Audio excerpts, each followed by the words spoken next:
I'd like to call this meeting to order. Well, welcome to the second joint meeting of the Assembly and Senate Committee on Legislative Operations and Elections. Will the Secretary please call roll?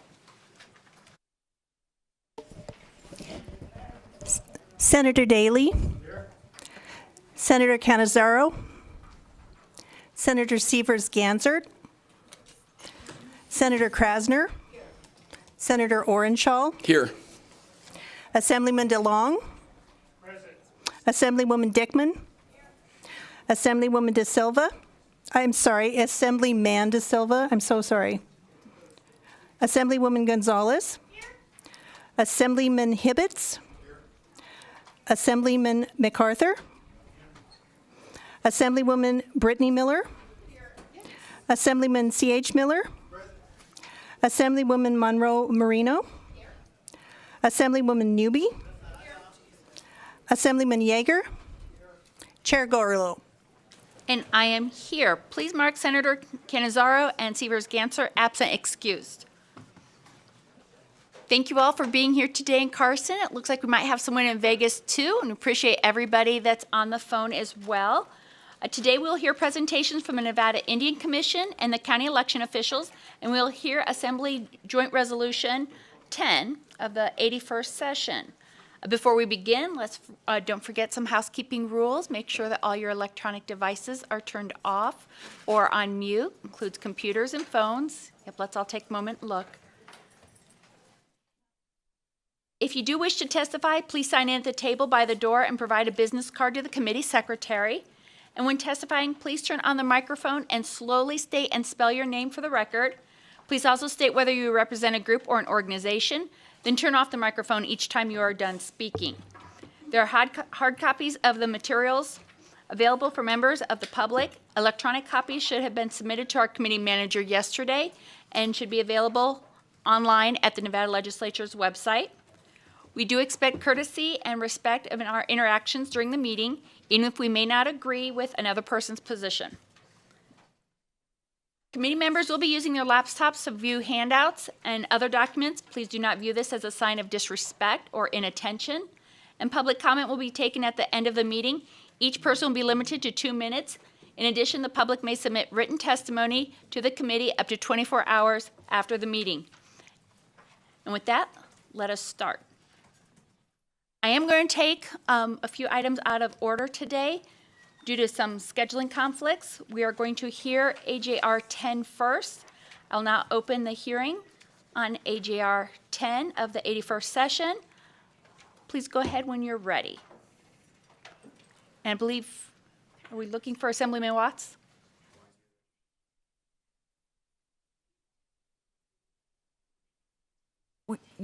I'm sorry. Are you here for AJR 10? Oh, Nevada Indian Commission. We're going to hear AJR 10 first. So just go ahead and have a seat in the audience, and then we'll call you up in just a little bit. Thank you.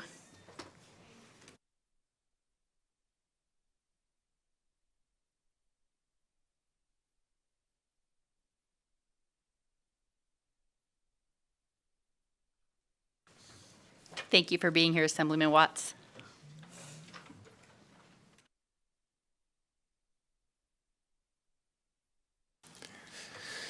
Thank you so much, Madam Chair and members of the joint committees. For the record, I am Howard Watts. I have the pleasure to represent Assembly District 15 in the heart of Clark County.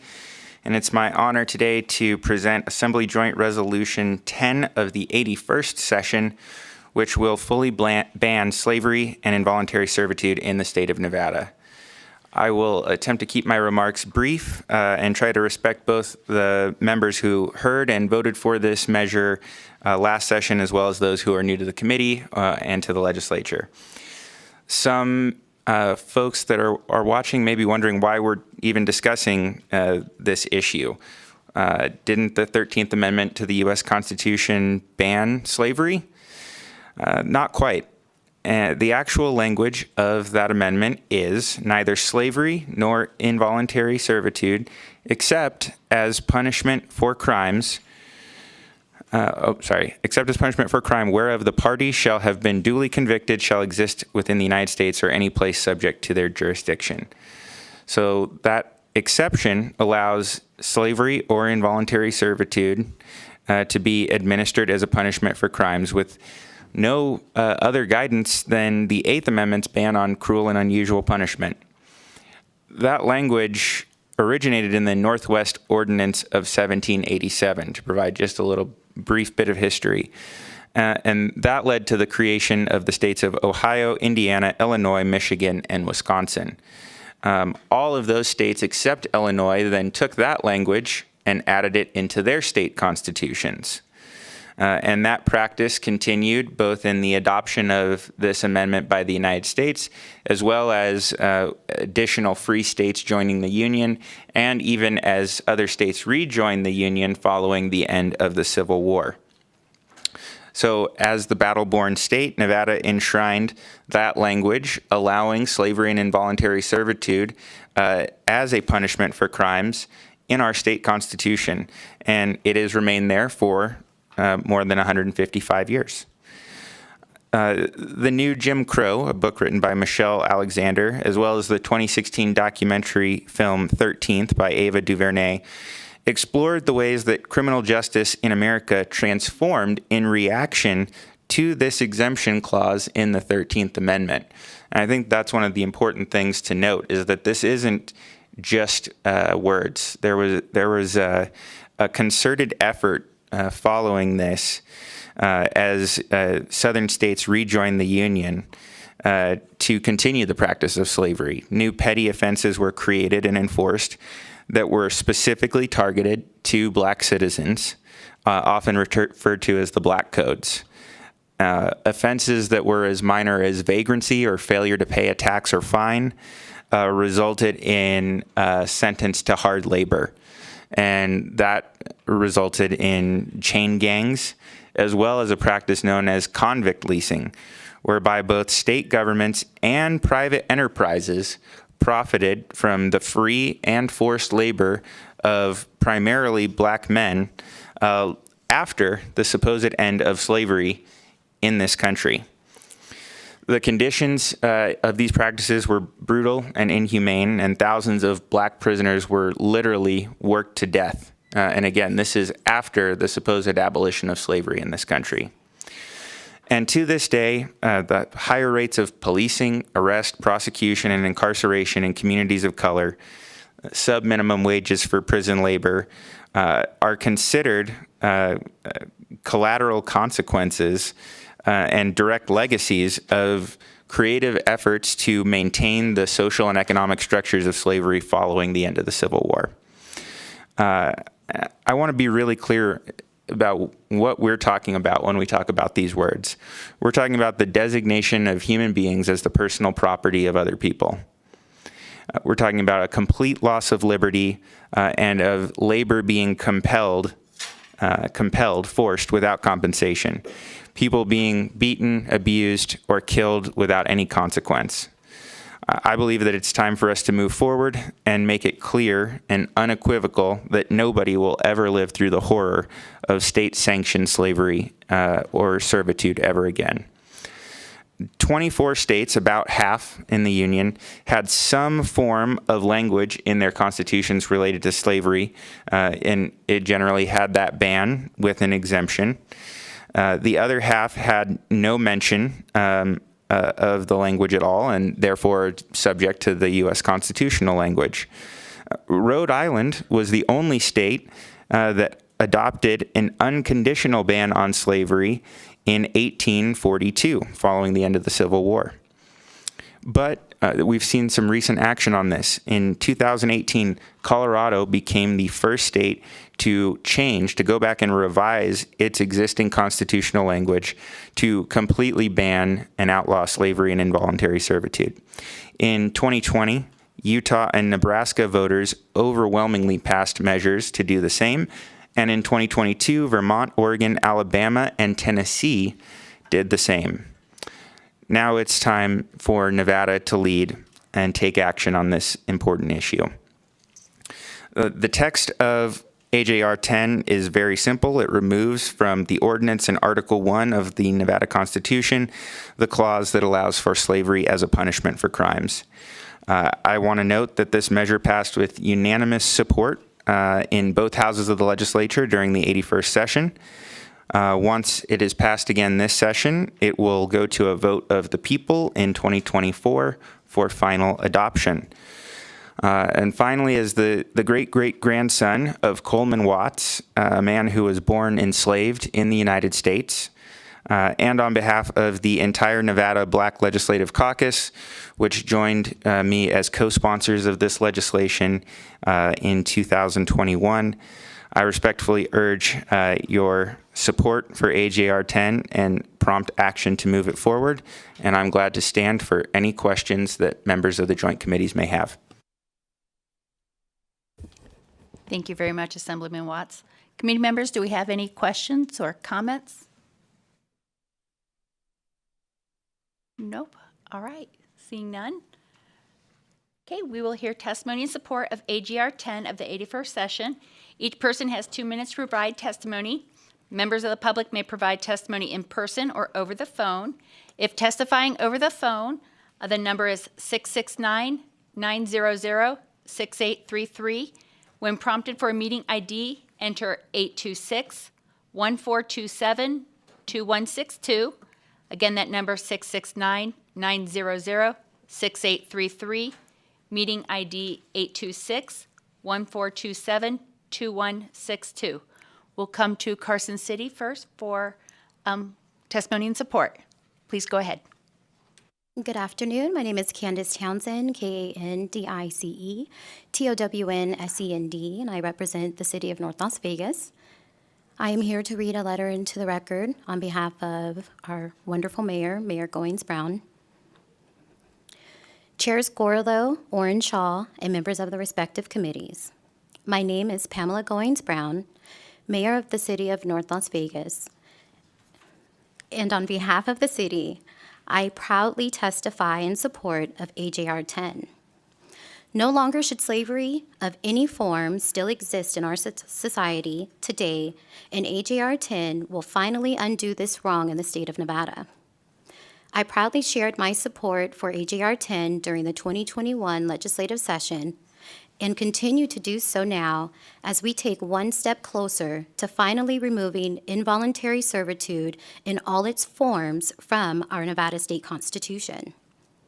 It is time for this resolution to go in front of the Nevada voters. And I ask again, just like in 2021, for the legislature to unanimously support AJR 10 to right this injustice that has long disproportionately affected the Black community and allowed many to be exploited for free labor. Nevada, for all its trials and tribulations throughout its short history, especially in its treatment of communities of color, has the opportunity to take a historic step forward on progress, and I am proud to support this landmark change to our state constitution. I appreciate the multiple sponsors of this resolution for bringing it forward and making this long overdue change possible. Thank you, members of the committee, for your time and consideration of the important matter. I once again urge you to move quickly in passing AJR 10. Sincerely, Pamela Goins-Brown, Mayor of the City of North Las Vegas. Thank you. Thank you, Ms. Townsend. Okay. Whichever one wants to go next, and I apologize, the person to my left, your face is right behind the committee member in front of me. There you are. If you'd like to go next, please state and spell your name for the record. Good afternoon, Chair Gorlow, Chair Orenshaw, members of the committee. My name is Jimmy Lau, first name Jimmy, last name Lau, Lau, with Ferrari Reader Public Affairs, representing Dignity Health St. Rose Dominican. St. Rose was supportive of AJR 10 in the 2021 legislative session and is here to continue that support today. Thank you. Thank you very much, Mr. Lau. Okay, please go ahead. Good afternoon, Chair and members of the committee. For the record, my name is Christine Saunders, and I'm the Policy Director with the Progressive Leadership Alliance of Nevada, here in support of AJR 10 from the 2021 legislative session. First, we want to thank Assemblyman Watts for bringing forth this important piece of legislation. The Nevada State Constitution is our state's guiding document, an agreement of how we will interact with each other, our shared values, and a symbol of our shared ideals. This language in our Constitution is not the Nevada we want to be. These past few years, with the global pandemic and the rise of the Black Lives Matter movement, have created a watershed moment for change in our nation. Thousands of Nevadans have taken to the streets, to the legislature, and to the ballot box to demand an end to the ways in which our institutions perpetuate systemic racism. Nevadans are looking for the state to do what's right. We must act to remove this outdated language from our state constitution. We urge your support. Thank you. Thank you very much, Ms. Saunders. Please go ahead. Thank you, Chair. For the record, my name is Annette Magnus, and I'm the Executive Director of Battleborn Progress here in support of AGR 10 from last session. We chose our name Battleborn as a proud Nevadan who was born in the state and grew up knowing our history as a Union state during the Civil War. Knowing that these terms and this language are still in our state constitution is disturbing to me based on that very history. We must update this offensive language. We believe that slavery and involuntary servitude have no place in Nevada's constitution. A person convicted of a crime may be imprisoned and incarcerated, but nobody should ever be enslaved or forced into involuntary servitude. Support our communities across the state and remove slavery and involuntary servitude completely from Nevada's constitution. Words matter. Thank you for your consideration of this important matter. Thank you, Ms. Magnus. Next. Good afternoon, members of the committee. John Piro from the Clark County Public Defender's Office, JOHN, PIRO. Truth and reconciliation are sequential. Before you can hit reconciliation, you must have truth. And in order to get to the truth, we need to remove this offensive black eye from both our country's eye and this state's eye. So we definitely urge your support of this bill moving forward so that we can remove some of the most offensive history from our nation and from the state out of our state constitution. Thank you. Thank you very much, Mr. Puro. Go ahead when you're ready. Good afternoon, Chair of the committee. My name is Erica Roth, ERICAROTH, and I'm with the Washoe County Public Defender's Office, here to testify in support of the joint resolution. As a dedicated public defender, I see the legacy of slavery as it permeates the criminal legal system today. This is a necessary step to begin to right that wrong and work towards a more just system for all of us. Thank you. Thank you very much, Ms. Roth. Go ahead when you're ready.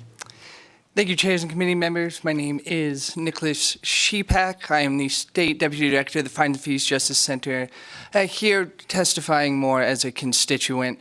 I have had the honor of working with this body for multiple sessions now to improve conditions within the Nevada Department of Corrections, and words matter deeply. And when we are looking at how we move forward collectively, it is paramount that the language in our Constitution reflects the values of this state, and I urge you all to unanimously pass this resolution again. Thank you. Thank you very much, Mr. Shepak. Good afternoon, Chair and Committee. Lisa Mosley. Today I'm representing the Clark County Black Caucus as an organization that advocates for policies that positively impact the African American community. We rise in support of this bill. It is definitely time that Nevada remove this harmful language from our Constitution. So, thank you. Thank you very much, Ms. Mosley. Is there anybody else in Carson City who would like to come to the table? Thank you very much. Just push the button when you're ready. Good afternoon, members of the committee. My name is Lilith Barron, Lilithbaran, and I'm the policy manager for the ACLU of Nevada. The ACLU of Nevada is in full support of AJR 10. We would like to thank this body for bringing it forward.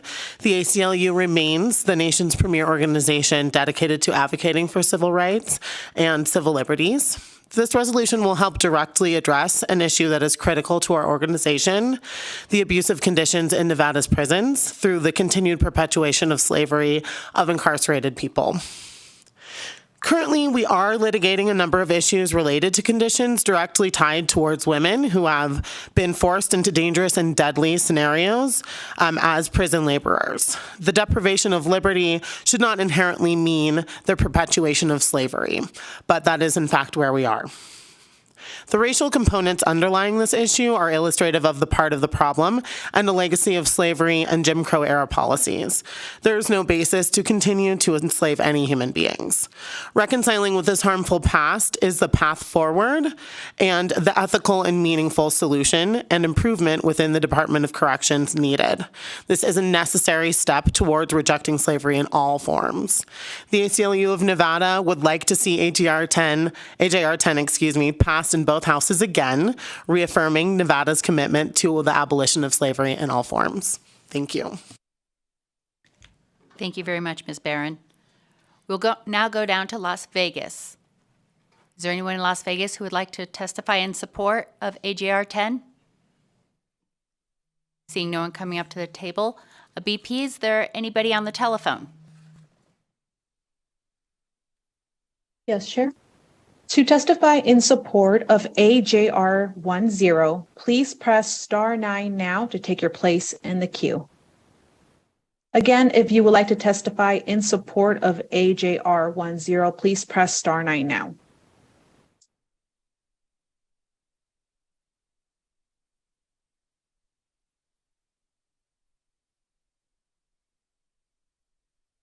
Good afternoon. This is Jim Hoffman, representing Nevada Attorneys for Criminal Justice.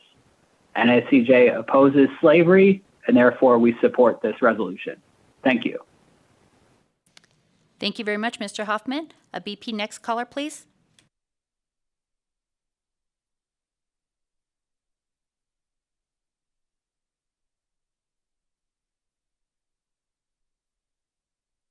Hello. Yes. Sorry. Hello, my name is Jody Hocking, JODIHOCKING. I'm the founder and executive director of Return Strong. We're an organization that is comprised of people who are currently and formerly incarcerated and their families and loved ones.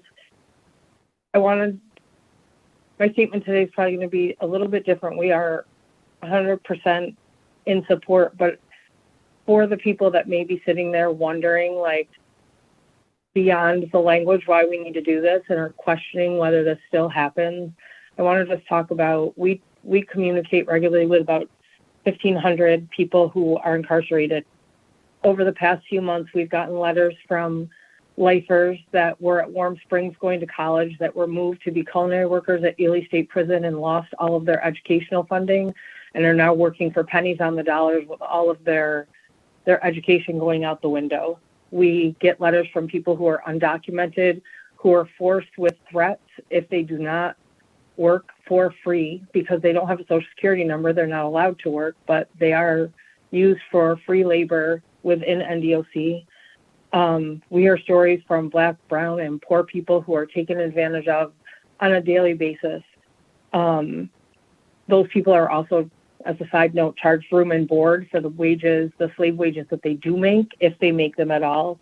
The NDF, it goes on. And so if there's any question about whether this is happening in Nevada, it is happening. And it is happening within every single one of the prisons that are in our state. And so we are in full support of not only ending the practice of slavery, and also changing the Constitution around the language. Thank you. Thank you very much, Ms. Hocking. BP, next caller, please.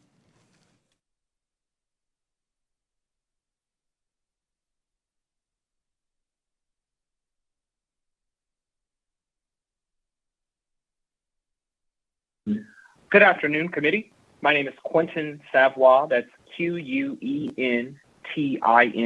Last name Savoy, S like Sam, A like Apple, V like Victor, WOIR. I come to you today as the president of the Las Vegas branch of the NAACP in full support of AJR number 10. I would like to extend our deepest gratitude to Assemblyman Watts for bringing this measure forward. It's amazing to me the things that we still need to legislate in this state and in our country, if I'm being completely honest with you. 2 summers ago, we passed a resolution to denote that racism is a public health crisis in this state. And it's only fitting that we would pass AJR 10 a second time and ensure that we remove such harmful language from our state constitution. The vestiges of slavery still have some permanence in our day-to-day society. I think that if you were to read the book, The Sum of Us by Heather McGhee, she perfectly outlines how the history of slavery has had an economic impact on all of us, no matter your skin color. It has had an environmental impact on all of us, no matter your skin color. So it's to the benefit of Nevada and for the benefit of future generations that we remove this deeply harmful language from our Constitution to create a more inclusive state, a state where people can live whole, full, thriving lives. So I really appreciate, again, Assemblyman Watts and all of the bill sponsors, or resolution sponsors, for bringing this forward to create a better Nevada for our future tomorrow. I look forward to seeing you all in person this session. Best of luck, and thank you so much. Thank you very much, Mr. Savoy. BP, next caller, please.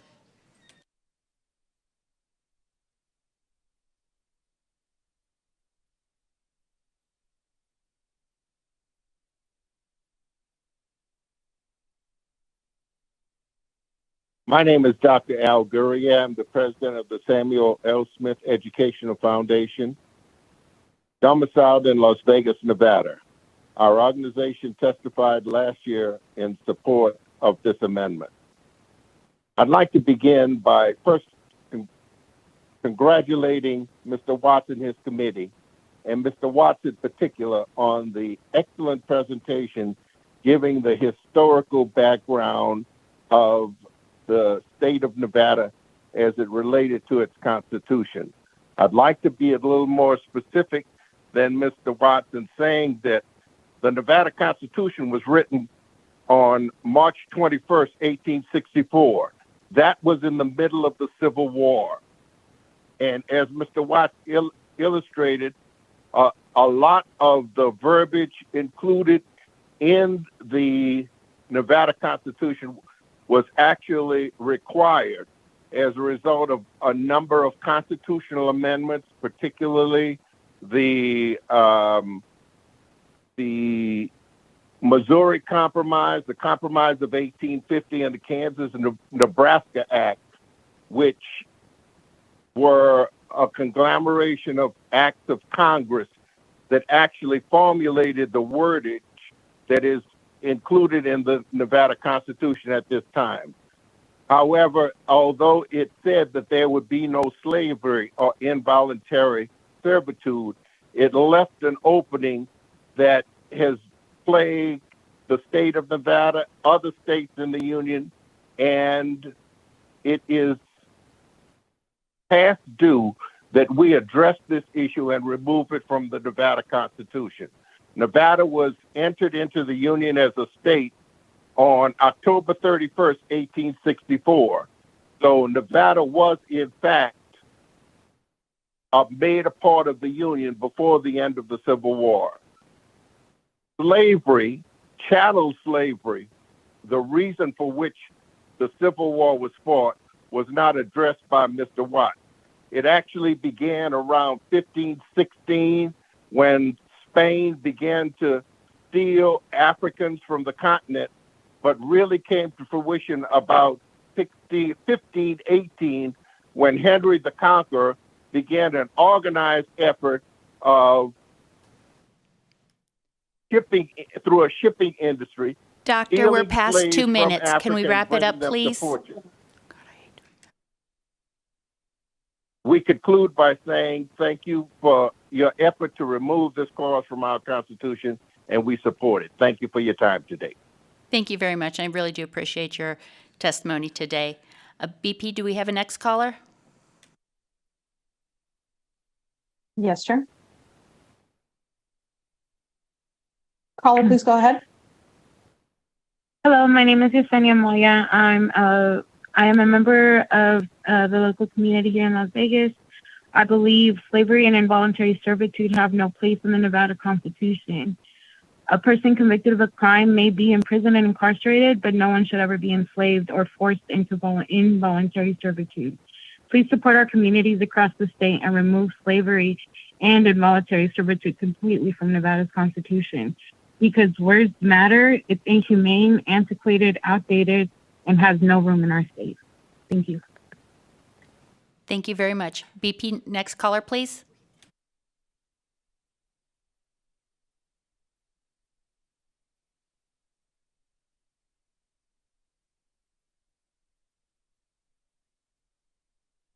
Hello, my name is Margot, and I am a member of this community. I believe slavery and involuntary servitude have no place in Nevada's Constitution. Ever be enslaved or forced into involuntary servitude. Support our communities across the state and remove slavery and involuntary servitude completely from Nevada's Constitution. Words do matter, and these words are outdated and antiquated and have no room in our state. Thank you. Thank you very much. BP, next caller, please.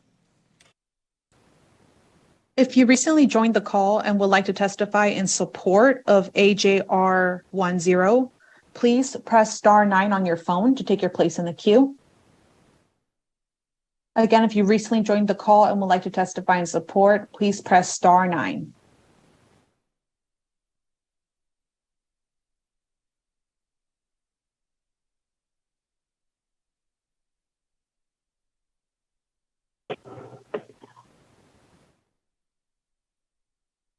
Good afternoon. Mercedes Maharis, member, Nevada Silver-Haired Legislative Forum and Nevada chaplain for the record. Esteemed Nevada legislators, thank you for working so hard. In our 21 Nevada legislature, both Howard Watts and Attorney General Ford told us how slavery had affected them and their ancestors. Slavery directly affected my life, too, through decisions that my ancestors made. I've worked with our Nevada prisoners since the end of the last century and have seen slavery in this state continue inside Nevada prisons. It's alive and well to this day. Nevada prisons are the new modern plantations with free labor exploitation, chaining, violence, beatings that continue to happen in cells away from cameras where cameras exist. This revolting behavior continues with the masters inside NDOC. It must stop. Mass incarceration is a failed social experiment stemming from the slavery social structure throughout history. It also must be demolished to forward our Nevada communities, and that involves voting yes for this bill. I'm a direct descendant of Jonathan Lindley, one of the first Quaker abolitionists in Orange County, North Carolina, where he was a legislator who served 5 terms in 18th century legislature there. He helped stop Africa slave importation through legislation. Seeing opportunity in the Indiana Territory, he formed a group including African Americans and traveled 800 miles with them in wagons and on foot to the Indiana Territory. He named the land Orange County. We're That's at 2 where I minutes. grew up in Can you southern- wrap up, please? Yes, he built Orange County Courthouse and served 1 year in Indiana legislature. Our passage of AJR 10 is critical to be able to bring us to a new plateau of vitality Thank you very togetherness, much for your and testimony. We prosperity. need to move on. Thank you. We appreciate your support. BP, next caller, please.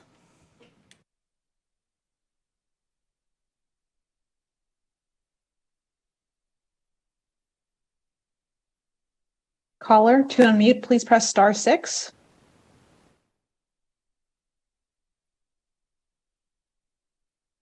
Hi, yes, my name is Taurus Baugh. I am a survivor of solitary confinement. I served time in Nevada from 2013 to 2017. And I would like to go ahead and say that I do agree with AJ 10. I would like for that law to be passed due for the fact of the solitary confinement, the reasons behind it. I just want to give an example. I have refused to go to breakfast for chow. I didn't want to eat. I didn't want to wake up early to go eat. and they had put me in solitary confinement because I didn't want to eat, and I was in solitary confinement for a whole month, and I was on lockdown for 23 hours and came out for 1 hour a day, and that was to shower and to use the phone. Longest time I did in a hole was about 1 year, and it was a dreadful experience. And the reason why I feel like I want the bill to be passed is because it is in slavery. I know that we be in there for our own reasons and convicted for crimes that we did committed. However, being in that mental mind frame, being locked in a cell for 23 hours a day, it don't sit right. You know, it messes some people up mentally, and I do want that to be looked upon, and I want this bill to be passed, and that's my reason. Thank you. Thank you very much for sharing your story and for calling in support. BP, next caller, please. Chair, there are no more callers in support at this time. Okay, thank you very much. Next, we'll hear testimony in opposition. Is there anyone in Carson City who would like to come to the table?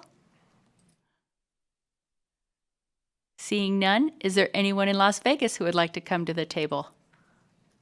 Seeing none. BP, do we have anyone on the phone? To testify in opposition of AJR 10, please press *9 now to take your place in the queue. Again, if you wish to testify in opposition of AJR 10, please press *9.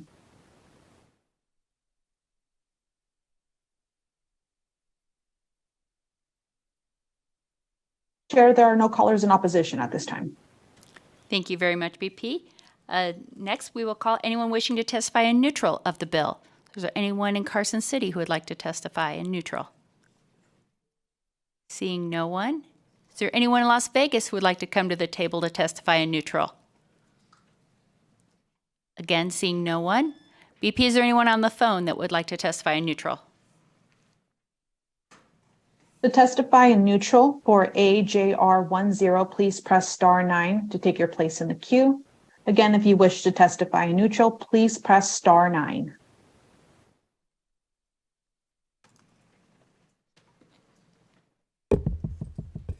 Chair, there are no callers in neutral at this time. Thank you very much. Assemblyman Watts, any words? Thank you very much again, Madam Chair, members of the committee. Howard Watts for the record. As you've heard, words matter. You've heard the history of hurt that's been caused by this language continuing to exist. It was noted by a caller. I do want to note that Attorney General Ford couldn't be here today, but I believe is submitting some comments in writing, and would just like to ask all the members to keep an eye on some additional testimony that may come in writing.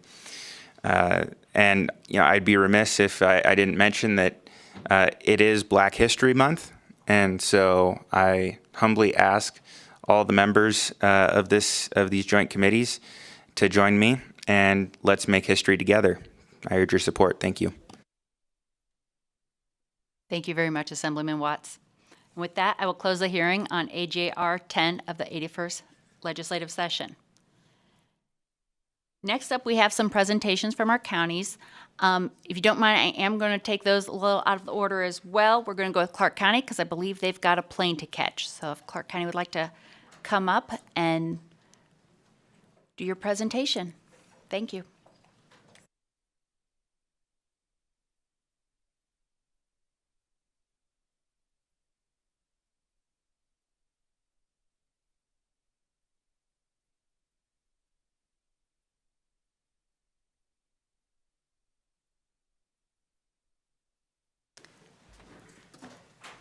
When you're ready, please push the button, state your name slowly, and spell for the record. Thank you.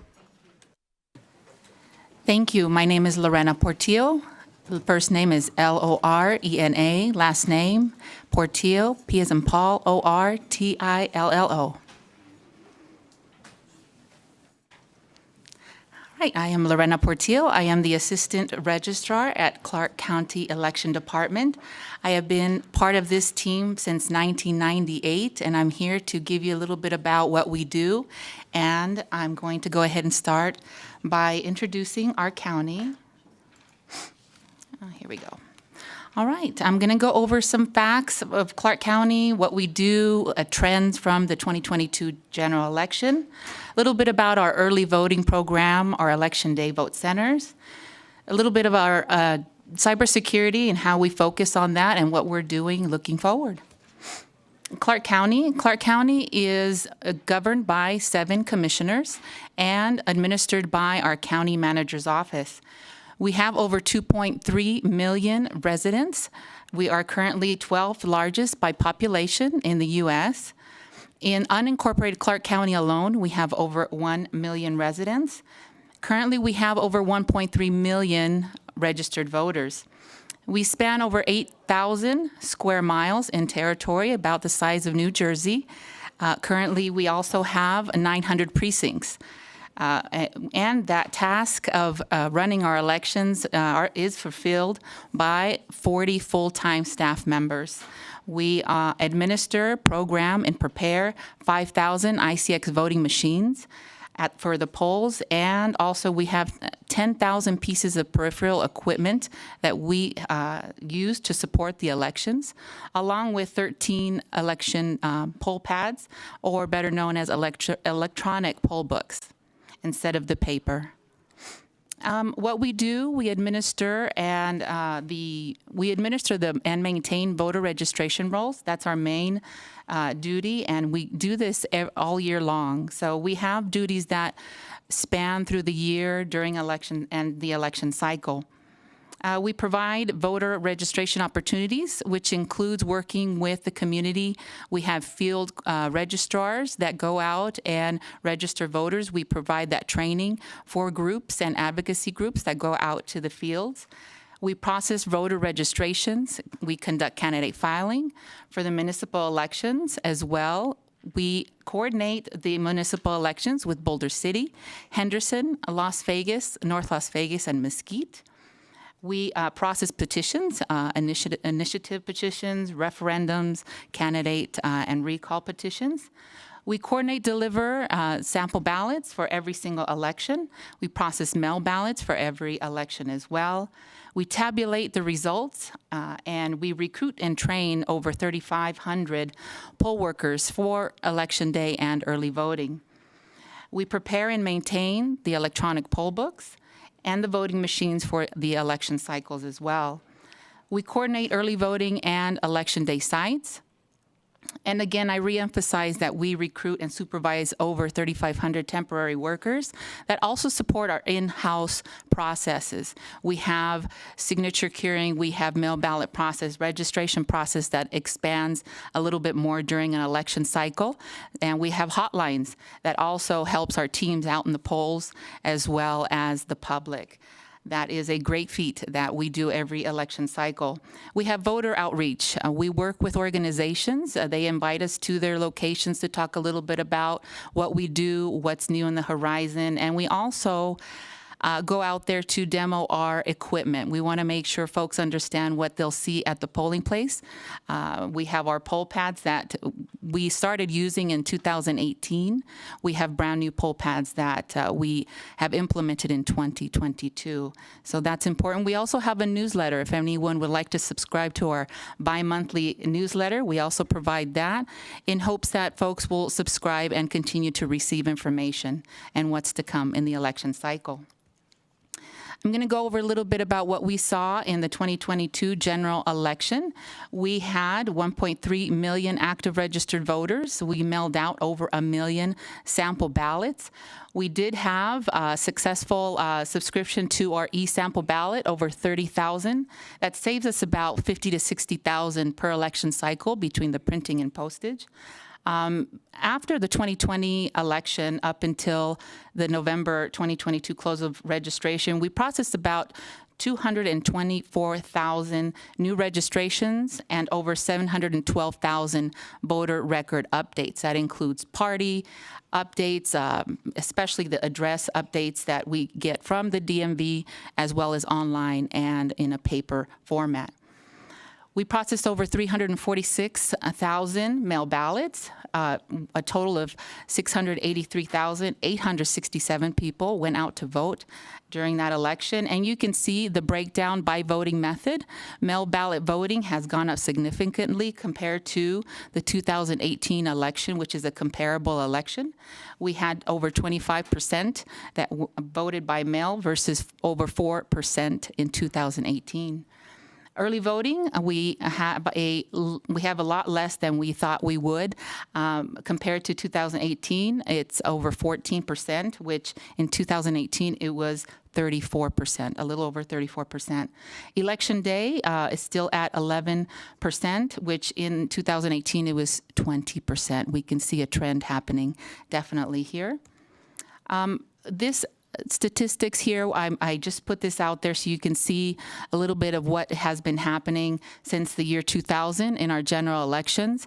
It has increased significantly. As you can see, in 2000 we had over 500,000. Now we have 1.3 million, over 1.3 million registered voters. So that's a huge increase from what we have seen in the years since I've been there. And this information is available on our website. This is directly from our website. You can see all election results from the past primary, municipal, special elections on our website as well. I just decided to put it out here for you. If you would like a copy of this, I'd be happy to provide it as well. Our early voting program, it's been very successful for many, many years. We had over 196,000 participate in the general 2022 election. Every single early voting site is a mail ballot drop-off site, which is a really high convenience for our voters. We had 88 sites countywide, which included 35 available daily that will be in supermarkets, shopping centers, malls, community centers, libraries, and early voting tents. We had 12 early voting tents, and you can see a lot of the folks participated. There was over 96,000 that went out to our tents. Why we have tents is basically because there's no location where we could establish a voting site that can accommodate parking, ADA accessibility, and the volume that we have in Clark County. Election day vote centers, this is another great success. The voter does not have to go to a designated polling place site, which voters love. If they work in one city and live in another, they can vote wherever they work or at the school of their choice during election day. Again, they are also all mail drop-off locations, which is another high convenience to the voter. Over 146 voters went to vote during election day. We had 128 locations and 13 in the rural areas. Again, our new poll book, we're very proud of. It has become a very efficient way of checking in voters. It takes about 2 to 5 minutes to check them in versus looking at a lot of paper, considering the volume that we have. So we're very happy about that. Cybersecurity is something that we'll never stop thinking about now that we have been designated as critical infrastructure. We work very closely with the Nevada Secretary of State's office. We are trained, our staff is trained. We have been funded to receive 2 Albert sensors that tracks the internet traffic in our database. We also have an internal Clark County support team. They work very closely with us. They help us with our penetration testing of our equipment before and during the election cycle, which is very important. We want to feel, just as the public wants to feel, very safe with the equipment that we use at the polls. They also track any phishing that we may receive, any threats, and they also provide county-wide training. This is very important because it's not just the leaders, the managers receiving training, it's also the frontline staff, which could be where we can receive the attack as well. Looking forward, we're currently conducting a special election for the city of Henderson, Ward 1. We are also working on implementing a new voter registration system, which is a tremendous feat. We have a very old system. It's over 20 years old. We're looking forward to some higher efficiency, some automation. Because of the volume that we have, this is absolutely necessary. We hope to have that. Go live date is July 3rd, so I'm hoping that we can start testing the actual dual entry piece of it soon. We are working with the Secretary of State's office also to implement the top-down system. We're very excited about that as well. That will bring much needed standardization, efficiency, real-time data, and reporting, which we're really excited. We're hoping to be a part of the successful implementation of that. We are also working on improving on recruiting and training process. It's very important for the folks that work at the polls to know exactly what they're doing and how to use the equipment and how to answer the questions and when not to answer the question and just call in. So we're working on that, and we're working on enhancing our training manuals. That's a big undertaking considering we're going to do a major change on that. We are also implementing a poll worker management tool. As you seen in the previous slide, we have over 3,500 temporary workers. We have to be able to manage their training. We have to keep track if they went to training, if they get paid, their evaluations, if they're a worker that can come back to work with us or not. So it's a management tool that will help us better streamline that process. And in all this, of course, in preparation for the big 2024 election, now in Nevada, there will be two primaries. There will be a presidential preference primary, February 6th, and of course the regular primary in June, and in November, the general. So we understand that we don't have much time. We are already designating our polling places. We actually have a tentative schedule on our website if you'd like to look at that tentative schedule with the deadlines that we have currently in place. And so if you have any questions, we are there for you. Again, I'm Lorena Portillo, the Assistant Registrar. We are happy to help. And we do have our liaisons, Joanna Jacob and Ashley Kennedy, that could also help you. My contact information is there. And I thank you for this time. Thank you very much. Are there any questions from the committee? Go ahead. Thank you, Madam Chair. Could you provide the committee a breakdown of the 340,000 mail-in ballots on how many actually came in by mail versus how many were dropped off during Election Day? Lorena Portillo, Assistant Registrar of Voters. If I can go ahead and Chair, can I speak through you to the Assemblyman? I would like to take that question back, and I will be happy to personally get that information to you. Understand. That's Yes. absolutely fine. Thank you. Thank you. Next, we have a question from Speaker Yeager. Thank you so much, Madam Chair. And I also would like that same information that Assemblyman DeLong asked for, because you do consider drop-offs to be mail-in ballots, right, even though they actually are dropped off at the site. So I'm getting a nod in the affirmative. And so I guess my question was, if you could remind me, I just cannot recall off the top of my head, the drop boxes that you had on Election Day, are those only at actual polling sites, or are there drop boxes that are in other locations that are not the polling sites? Lorena Portillo, Assistant Registrar of Voters. Yes, we do have additional drop-off locations at the City Clerk's office as well. And could I ask a follow-up, please? Yes. Thank you, Chair. And then I guess I have the same question for early voting. You have drop boxes during early voting as well. Is it the same setup? Do you have the same number of drop boxes at the same locations during early voting as you have on Election Day? Lorena Portillo, Assistant Registrar of Voters. Yes, we do have the city clerks also serve as drop-off locations. We do provide the complete listing in the sample ballot. If you'd like, I could also send one that we previously used in the general. Absolutely. Mm-hmm. Thank you. Any other questions from committee members? Okay, seeing none. Thank you very much. We appreciate you coming today. Next, we have a presentation by Director Stacy Montooth and Commissioner Tammy Tiger of the Nevada Indian Commission.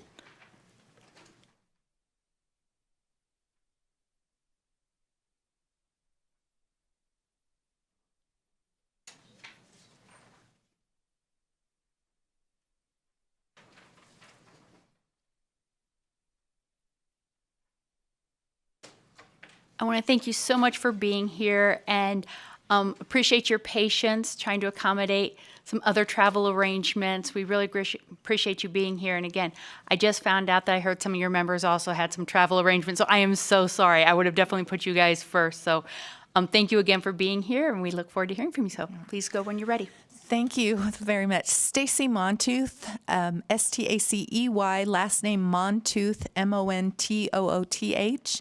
And I am here. I'm the Executive Director of the Nevada Indian Commission, and I'm a citizen of the Walker River Paiute Nation. Thank you, Madam Chair. I so appreciate your all's time. First, happy Valentine's Day. Second, happy Nevada Tribes Legislative Day. I see some familiar faces. I had the pleasure of speaking with the Government Affairs Committee this morning. Today, I am so grateful for the opportunity to talk specifically about voting. It's such a critical issue to our tribal nations. So I am going to be a one-person presentation now. Commissioner Tiger lives in Vegas, too. Everybody's on the same flight. So always in our tribal meetings, whether it's a basketball tournament, whether it's a official government council meeting, we always start our meetings with land acknowledgements. And so I'd like to share this with you all. Again, we want to acknowledge the lands that we're gathering on: the Numa, the Nui, the Nuwu, the Washishi, and the Piamaka. We've lived in the Great Basin since time began. So please join me in expressing our deepest respect and gratitude to our 5 major indigenous groups: the Northern Paiute, the Shoshone, the Southern Paiute, the Washos, and the Mojaves. Not just because they're the original caretakers of the land that we now call Nevada, but for their enduring stewardship and the protection of our shared lands and waterways. Today, the Nevada Indian Commission reaffirms its commitment to improve the quality of life for our 28 tribal nations, bands, and colonies, and the 62,000 plus urban Indians who choose to make Nevada their current home. I want to make sure that you're all aware, my agency, the Nevada Indian Commission, was created in statute. We were originally launched in 1965, NRS 233A. The mission, the day-to-day task of our 5-person office is to improve the quality of life for those 28 tribal nations as well as the urban Indians. Basically, I serve as a conduit between the governor's office and our 28 tribal chairs. Wanted to talk today not just about our priorities, but make sure that you are aware of the breakdown of our population. As you all, I'm sure, participated in the recent census, we got amazing data. For the longest time, Native Americans made up 1% of the population, and Nevada reflected that as well. We just learned through the data provided for the redistricting that we are 105,000 people strong. I had the pleasure of addressing 167 tribal elders, Native learners, UNR students, our elected officials who came today to visit the People's House to learn more about the process of our legislature, and we're just thrilled to get to announce those numbers. So specifically, we wanted to talk a little bit about voter trends. I will tell you that in 2020, according to a national report that was put out by All Voting is Local, Native Americans in the state of Nevada had the highest voter turnout, the highest jump of any other ethnicity, any other group. Walker River Paiute Nation, my tribe, is located in 3 counties, but our people vote in Mineral County. Mineral County didn't have as high of a turnout in their overall voter participation as the Walker River Paiute Nation. I want to make sure that it's clear, not only are our people turning out to vote, but we're running for office as well. We're really looking forward to getting more data about the most recent election. We haven't been able to get our arms around it. We haven't been able to secure that. My guess is that it wasn't a presidential election, so the specific numbers are a little bit slower. Absolutely our highlight, but also a motivating factor for all of our tribal nations and our leaders. We had voting services on 13 of our tribal lands on our reservations this last year. Through legislation, through working with the Secretary of State's office, there's a process in place now where our tribal governments can request either an election day polling site, they can request early voting, they can request drop-off sites. We have same-day election services. We're in some instances, able to use our tribal IDs for same-day registration. We celebrate that this has been happening and that it's taken place, on our 13 tribal lands. However, we have 28 federally recognized tribes. Clark County is the fastest growing county for indigenous people in the entire country. So we absolutely want to accommodate all our urban Indians that live in Clark County. I talked a little bit about this successfully with a partnership between our 28 tribal, our sovereign governments, working with the Secretary of State's office and our legislators. We were successful in extending the deadline that was mandated for application for those voting services. That has now been extended to August, which really is helpful. It really helps accommodate the busy schedules, and I know who I'm talking to, but the busy schedules of our elected officials. In addition, those forms that now don't have to be turned in until August also have an option for drop-off locations. That's really something that is so helpful to our tribal nations. I understand all of what I called accommodations that were put in place during the pandemic, but please remember we have 3 urban reservations. Those are our tribal governments that are situated in metropolitan areas. The rest, the balance, are in very remote areas. I often tell people, for my relatives, it takes you an hour and a half to get to Walmart. So for voting, I can tell you from my family, my beautiful 97-year-old grandmother had to arrange for transportation so she could drive all the way to Hawthorne. So having a drop-off location is hugely helpful. I know that we can pop a completed ballot into the mail, but there's still a little bit of an association with the federal government and the U.S. Post, so having the drop-off is very helpful. Not only are we able to have these services, request these services, have an easier path to have them established on our tribal lands, but all of this information is now posted on the Secretary of State's website. It's really important to know, it was mentioned earlier in a roundtable discussion that we had, we've been able to attract non-natives out to our reservations and to our colonies specifically to vote. They are enthusiastic, engaged civil citizens, and they know that now we have these polling places established. And in some counties, it's actually closer for them to come to the reservation than it is to go to the county seat. Again, the Secretary of State's office has affirmed that we should be able to use our tribal IDs for same-day registration. We've been working, I had the pleasure of going to Clark County and meeting with all of our registrars, all of our Clark County clerks after the most recent election to talk to them specifically about some of the hurdles that our Native citizens have to endure to vote. And again, being able to use your tribal ID just like you can with a Nevada ID, a military ID, or a driver's license, it's just the way it should be. And again, I already bragged about the Nevada Indian Commission helping to establish those 30 election day polling sites or early voting services.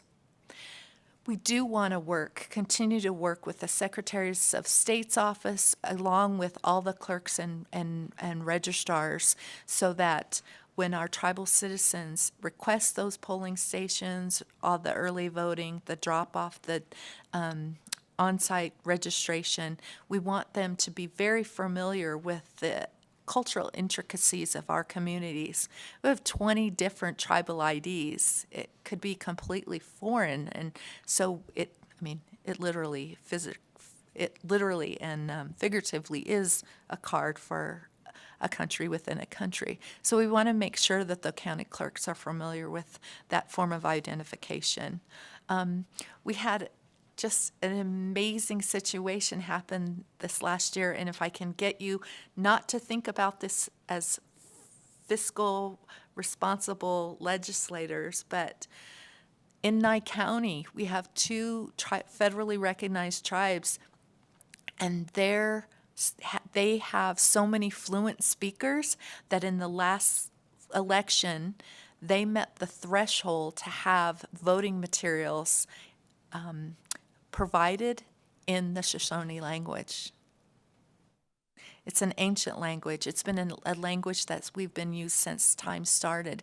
And to see the video from the Yamba Nation, from Duck Valley, Duck Water, where these elders were helping other fluent Native speakers get through, all of the amendments. It was just amazingly beautiful. Again, I'm Stacy Montooth. I work at the Stewart Indian School, which I personally invite you all come out and visit. We are operating our cultural center there Monday through Friday. It is the only former federal boarding school in the state of Nevada. There's not a Paiute, a Shoshone, or a Washoe person that doesn't have a direct connection to that boarding school, including myself. When I sit at my desk, I can look out the window and see the dormitories where my grandmother was raised. She was sent to Stewart when she was 4 years old. We just celebrated her 97th birthday last month. I stand for questions. Thank you so very much, Director Montooth. And again, I apologize for not getting you up here first. Committee members, any questions or comments? Please, Assemblyman De Silva. Thank you, Chair, and thank you, Director Montooth, for another excellent presentation here. As people and folks who really believe in democracy, I think it's very important that every vote is counted, especially the votes of our rural Native populations. So I had a question. When it comes to the actual collecting of ballots and of the material in the ballot boxes, our votes, is that the responsibility of the county recorders, or of the native of the tribal governance? And when it comes to delivering some of those ballots to places where they can be counted, who's responsible for the actual deliverance of those ballots? Stacy Montooth, Nevada Indian Commission for the record. Madam Chair, if I may. So please go directly. Thank you. Fabulous question. All of our reservations, our tribal governments work in tandem with the respective counties, but it is ultimately all the vote counting, all of that is under the purview of the respective county clerks or registrars. When it comes to drop-off ballots, let me make sure that I understood your question. Just like everything in Indian country, it's a community effort. We have elders who are checked on a regular basis. We have community health workers.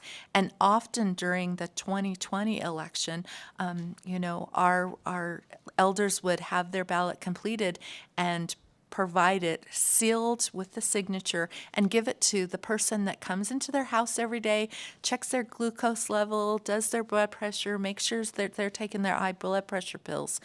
I know that in Owyhee, which, the Duck Valley Reservation spans the Nevada-Idaho border, we had educators, classroom teachers who actually took a day off so that they could collect everybody in town's completed sealed ballot and drive them all the way to Elko, to the county seat.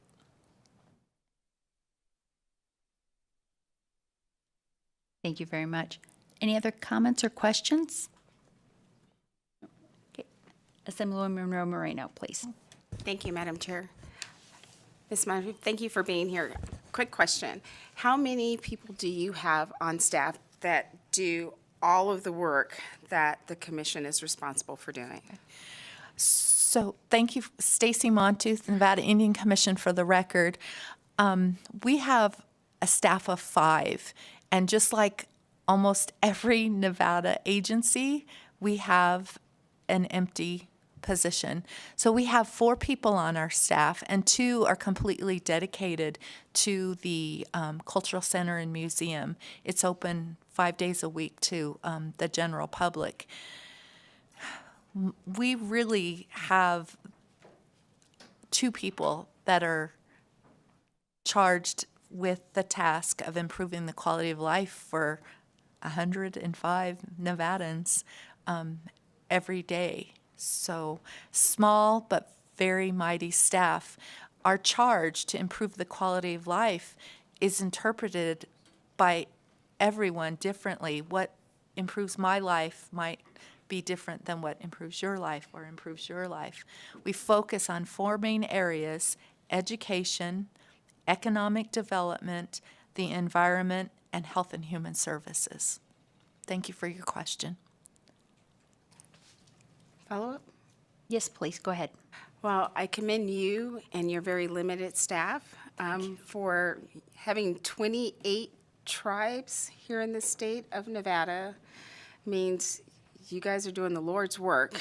And perhaps during this legislative session, we're able to find it somewhere within our budget and policies to make sure that you have the additional staff and resources that you need to truly do the work for the community.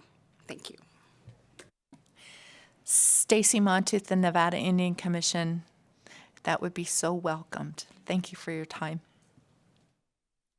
Thank you for the question. Any other questions from committee members?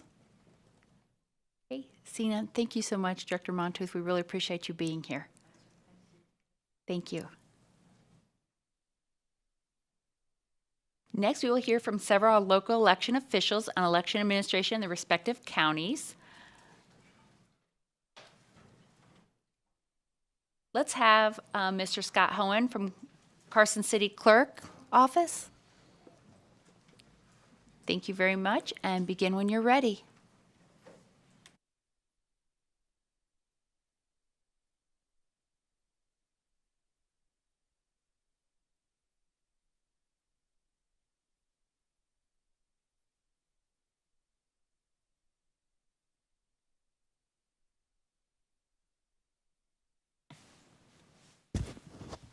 Great. Thank you, Chair and committee members. My name is William Scott Hohen, H-O-E-N, for the record, and I go by Scott Hohen.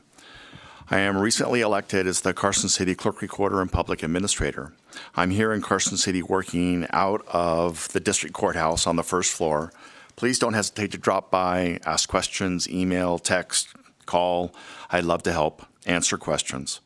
I've been on the job for 43 days, and I'm learning something new every day. I work a full-time schedule managing 14 people. I come to the office with a background of over 35 years in the title insurance industry, with the majority of my experience on the recorder side of the business. I was also a Carson City election poll worker during the 2020 election, working with the election division in Carson City. And that's what got me interested in running for the office when I heard Aubrey Rolette had decided not to run for re-election. I care about Carson City, our election processes and systems, and I decided to step up.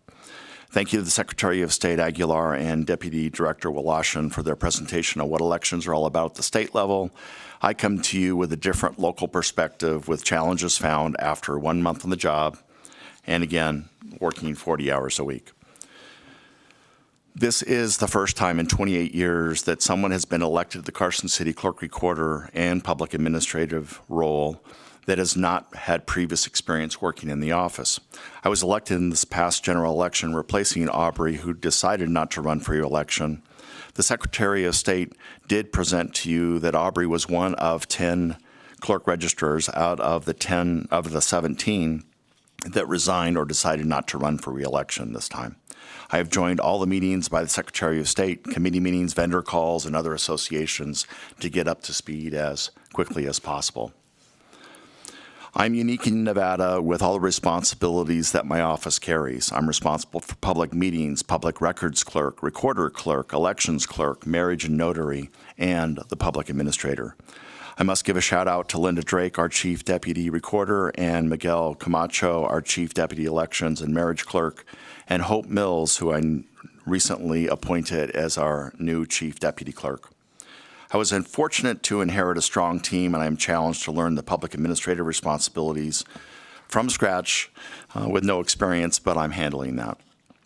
It's really the calm before the storm, with everything picking up in September as we gear up for the 2024 presidential preference primary in January, February. You can see the population growth since Carson City became a consolidated municipality in 1969. This is when they made the clerk recorder and public administrator as well into one office.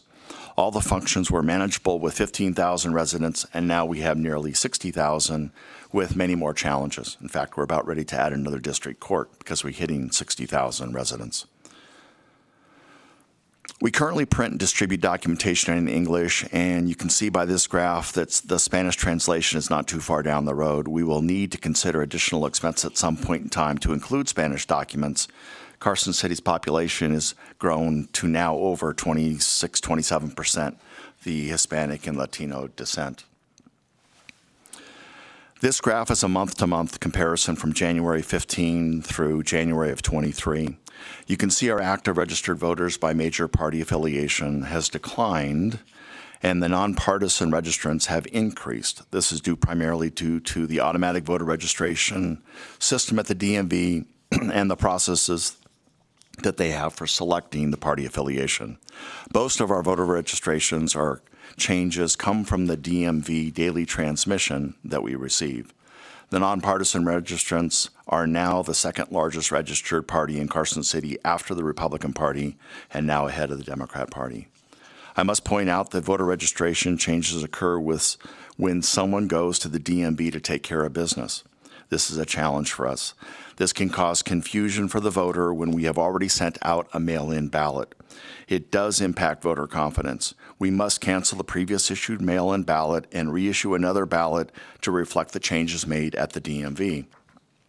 They could have been registered as a Democrat, and then the DMV changed them, classified them to a nonpartisan.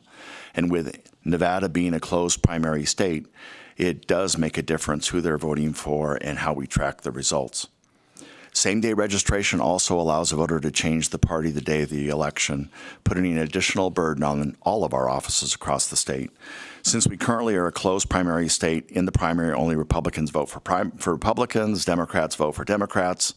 It will be interesting to see how NRS regulations handle the presidential preference primary the end of January and February of 2024. The only race on the ballot will be the presidential race, and the nonpartisan voters will not have a voice. They'll receive a ballot, maybe no ballot, creating voter confidence questions.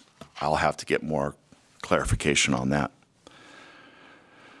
This graph shows our total active voter registrations from 2015 to the present. The graph shows an increase in voter registration from 2015, and the nonpartisan affiliation grew, yet our total registrations have decreased. AB 321 implemented the all mail-in ballot process during the primary of 2022, and we had 3,895 undeliverable mail-in ballots and sent out and returned. And during the general election, we had 1,687 mail ballots returned. That's 5,582 ballots that were returned undeliverable that we will then move them to inactive status to prevent a future ballot being mailed out to. But 5,582 is significant compared to the 30,000 that we have. We just must communicate to our voters what we're doing. We're not deleting voters by moving them to inactive status. They can always contact our office, show up, and still vote as a registered voter. We would just move them back to active status or create a new registration form if they choose or came to vote. It's just important. That's a big expense that we can control. I wanted to show you Carson City's early voting and election day stats on one graph. We have a polling location and 3 drop-off boxes for mail-in ballots. Please note the slow turnout at the beginning. Nevada Day, we were open for business on, Saturday, and got 131 people show up, and only a small number came. By the end of the election, it started to build, with the biggest on Election Day during a huge snowstorm. We must anticipate the volume could be and staffing levels according to minimize the wait time for our voters.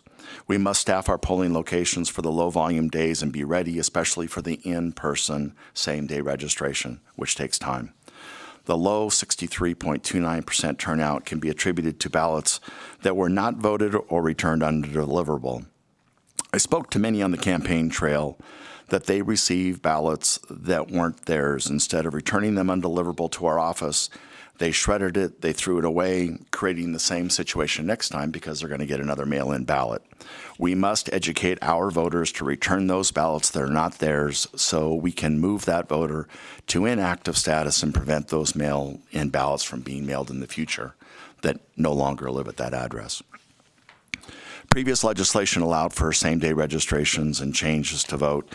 You can see in the past 2 years, and I didn't have the breakdown for early voting and Election Day, but 349 this past 2022. It's significant as it takes time. It's a challenge for us. We only have full-time election officials, including myself, and we must focus our attention on this registration to minimize the wait time in line. It's also more difficult to train workers for this position. They must have the technical skills to handle all the possibilities that the same-day registration requires. My first impressions, to give you an idea. The first challenge is NRS 293. I mean, it is a book this thick, and I'm going through it, and I'm abiding by all the rules and regulations, but it's a challenge to get up to speed, and I'm using my staff to make that happen.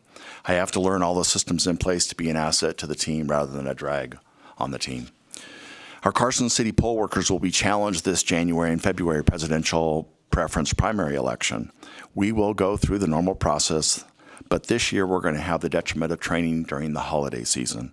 So the first 2 weeks in December is when we're going to have our poll workers come to be better trained on the systems. We will see how the demands of these 3 elections in 2024 impact our election worker participation and how many will still work them at all. It's a challenge to train older workers with the new cybersecurity rules, technical skills, regulations, and allow them to do the same-day registration. Mail-in ballots are a challenge just to do the volume. Carson City purchased equipment based upon the absentee request volume that we had done in the past. That volume was about 4,000 prior to AB 321. Now we're doing about 20,000. So we need a backup tabulator, one that can handle the volume reliably. We also are limited in space with our secured vault. We now need to store. We currently store 2 elections, and now we will have to store 3, which will present some challenges with the space that we have. The 3 elections in 2024 will be challenged with our current staff, volunteers, and timing with everything happening, such as candidate filing. We will have some overlapping of election functions and the strong possibility of converting our current system to the top-down system for the June primary. Candidacy filing, if moved up with SB 53, could even present more problems with us with that February presidential preference primary. Poll observation is an important part of our voting process. We have our polling location and drop boxes set up for observers, and we are working on improving the process at our Carson City election headquarters.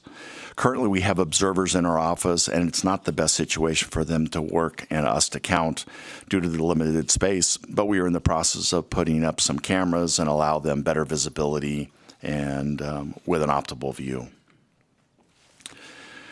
Cleaning up the voter rolls is a big issue with Carson City voters. I was door-to-door knocking. Many asked what the clerk recorder does, and that's when they found out the clerk runs the election for the city.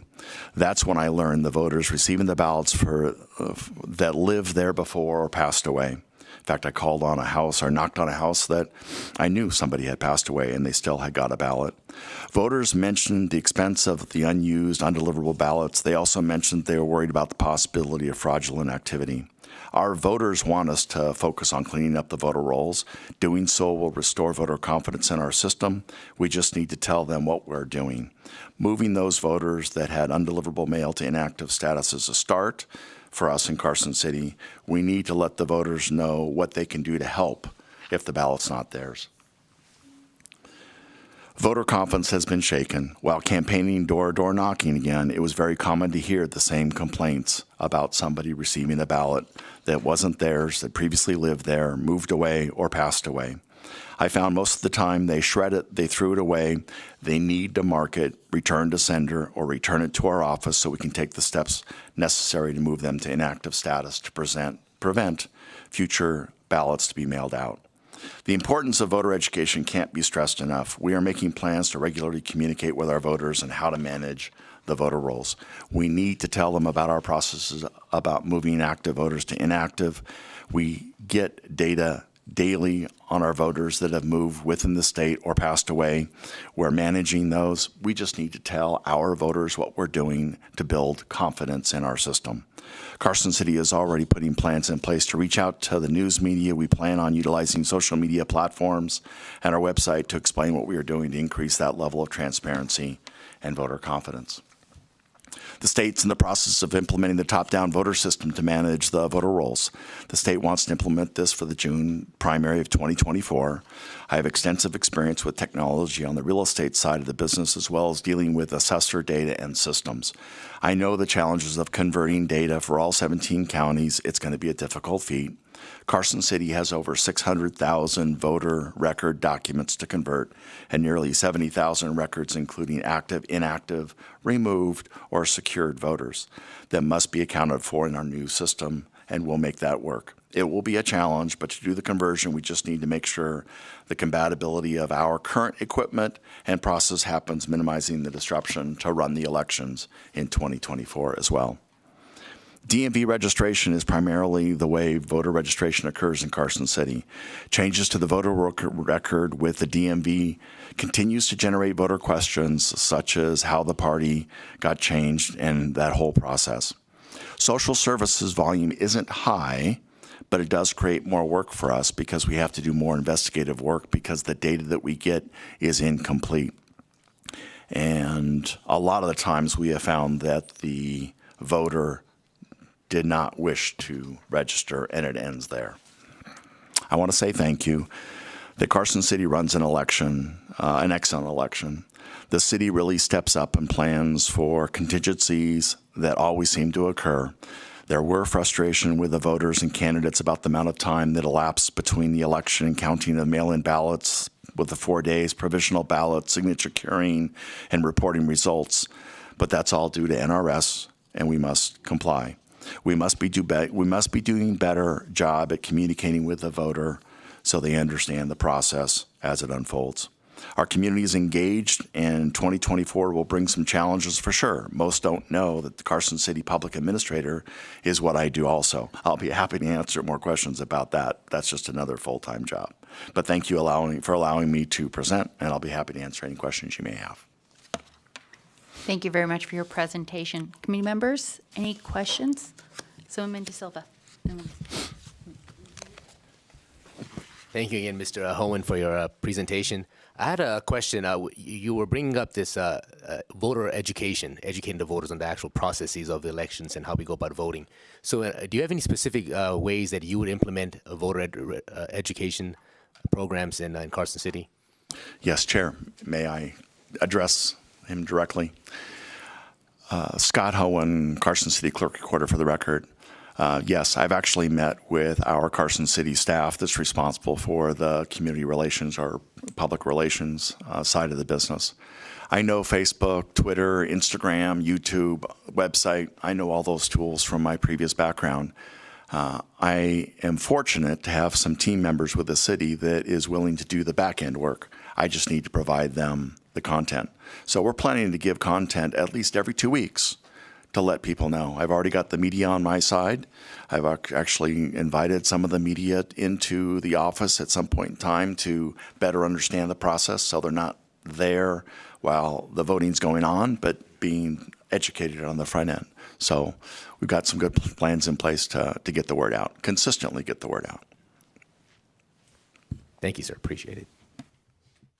Thank you. Assemblyman DeLong. Thank you, Madam Chair. Appreciate the presentation. Thank you very much. In the last election cycle, you had just under 14,000 mail-in ballots.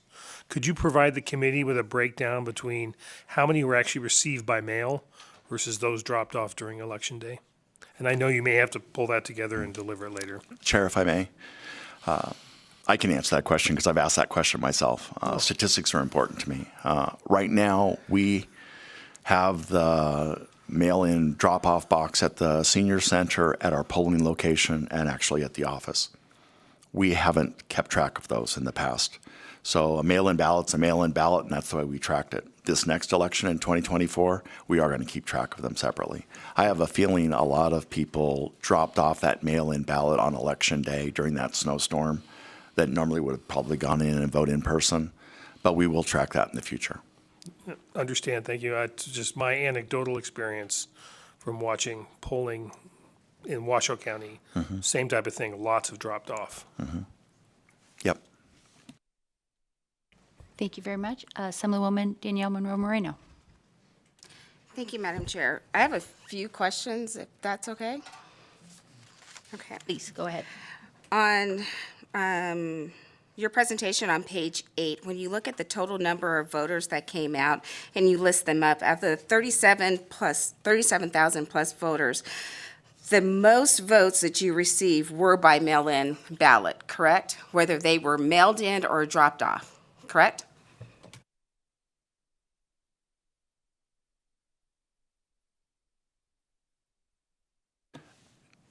Again, Scott Hohen, Carson City Clerk Recorder, for the record. That's what it looks like to be correct. So if you add the early voting of 6,200 and the election day of 3,300, it looks like mail ballots exceeded our in-person.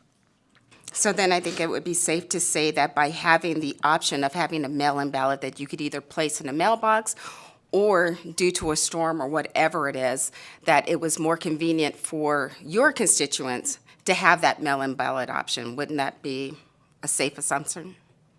Yeah, I mean, the rules all changed. I know there were a lot of people actually collecting ballots, going to communities as well. So those are all considered as mail-in ballots. It's a convenience factor for sure. When you say that there were a lot of people collecting ballots, could you expand upon that? Because I don't know about collecting ballots. When I was campaigning... Please state your name for the record. I'm sorry. Scott Hohen, Carson City Clerk Recorder, for the record.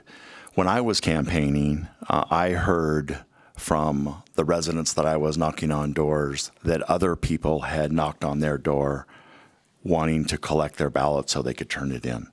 Mine's a nonpartisan race, so I knocked on every door. I don't care what party they were with. I'm here to serve all Carson City residents. So I did hear stories. I had one particular person say people from California, and they actually had the stats.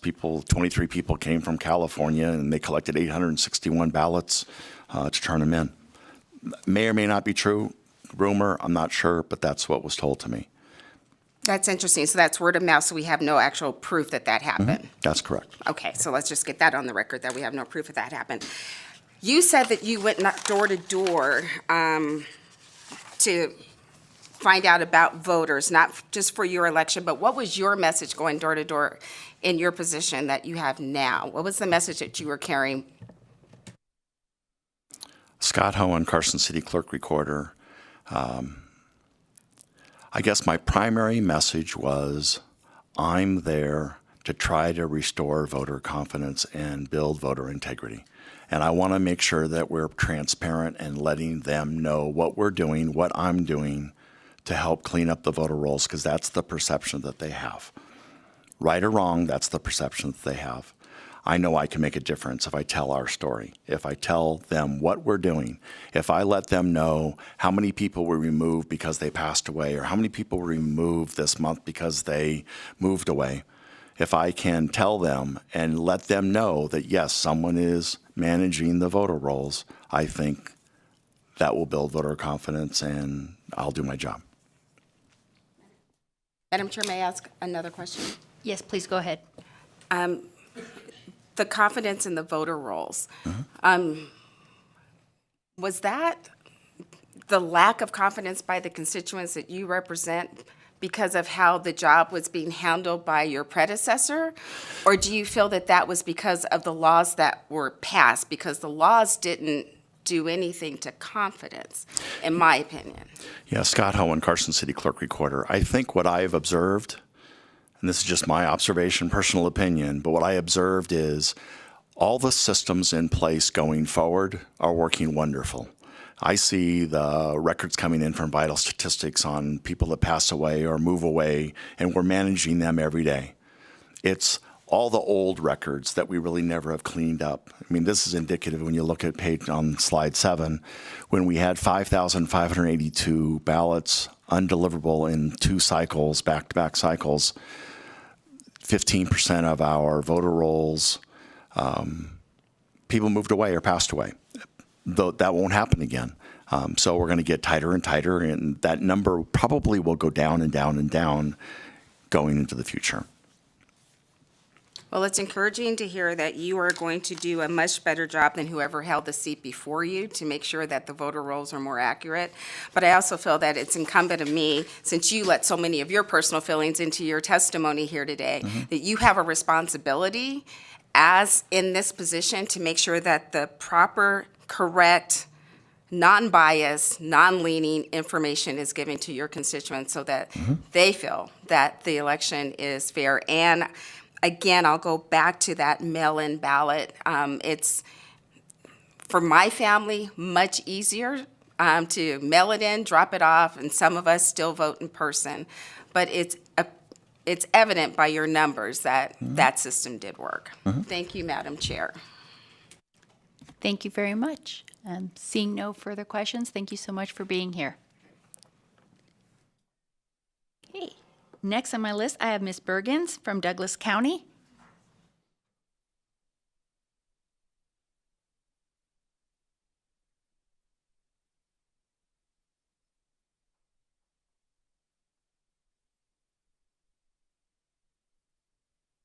Thank you so much for being here, and when you're ready, please begin.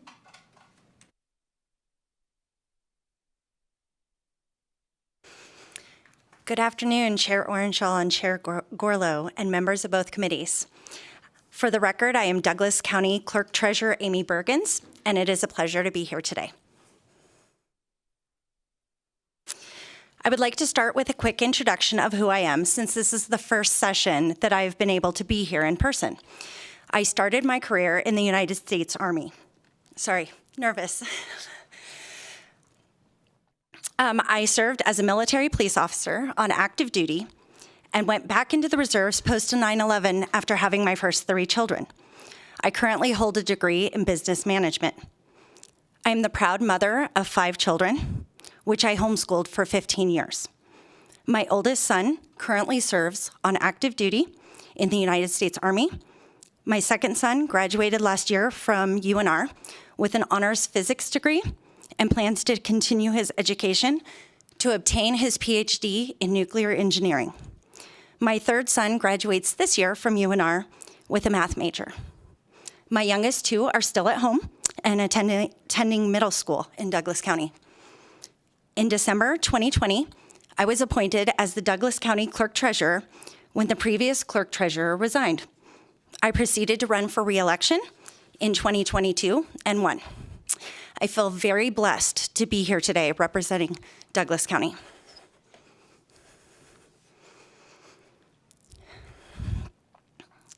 I'd like to start by giving a high overview of what elections look like in 2022 and paint a picture of what they look like in Douglas County.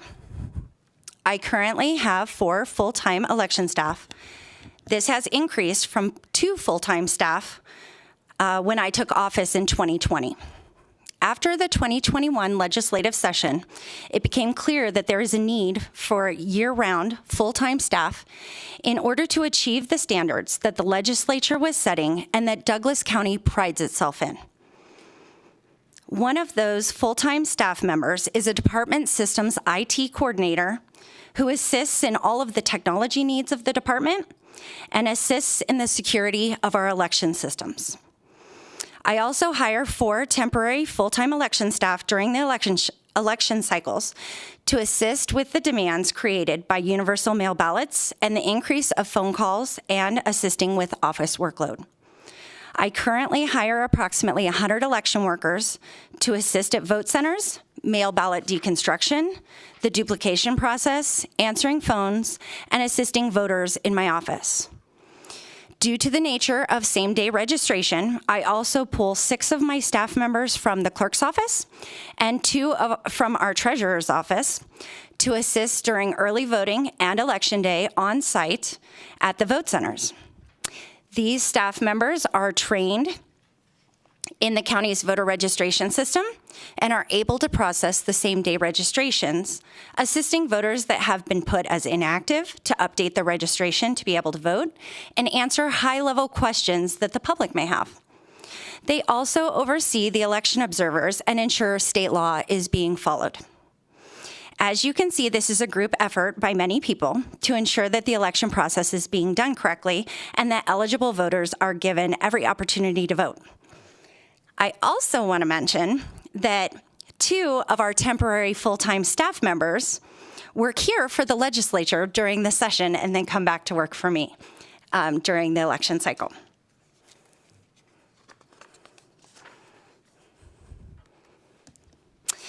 During the 2022 primary election, Douglas County had 41,582 active registered voters. During the 2022 general election, we had 40,737 active registered voters.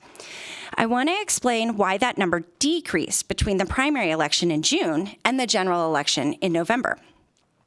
After receiving a multitude of undeliverable ballots from the 2022 primary election, our office used the undeliverable ballots to start the NVRA process, which is the National Voter Registration Act. This process is overseen by federal and state law and allows us to send forwardable mail to voters to ensure they are still residing in Douglas County. The voter has a set amount of time to respond, and if they do not respond, we place them as inactive in our voter management system. The voter stays inactive until they respond, whether by coming in to update their information, going online through the Secretary of State's registration website, or going to the DMV where the information is sent to us to update their voter information.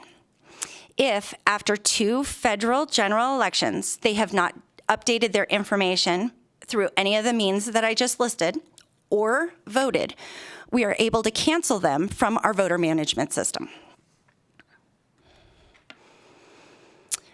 Early voting is offered at 2 vote centers, the Douglas County Community Center in Gardnerville and the historic courthouse in Minden, which is where our election office is located.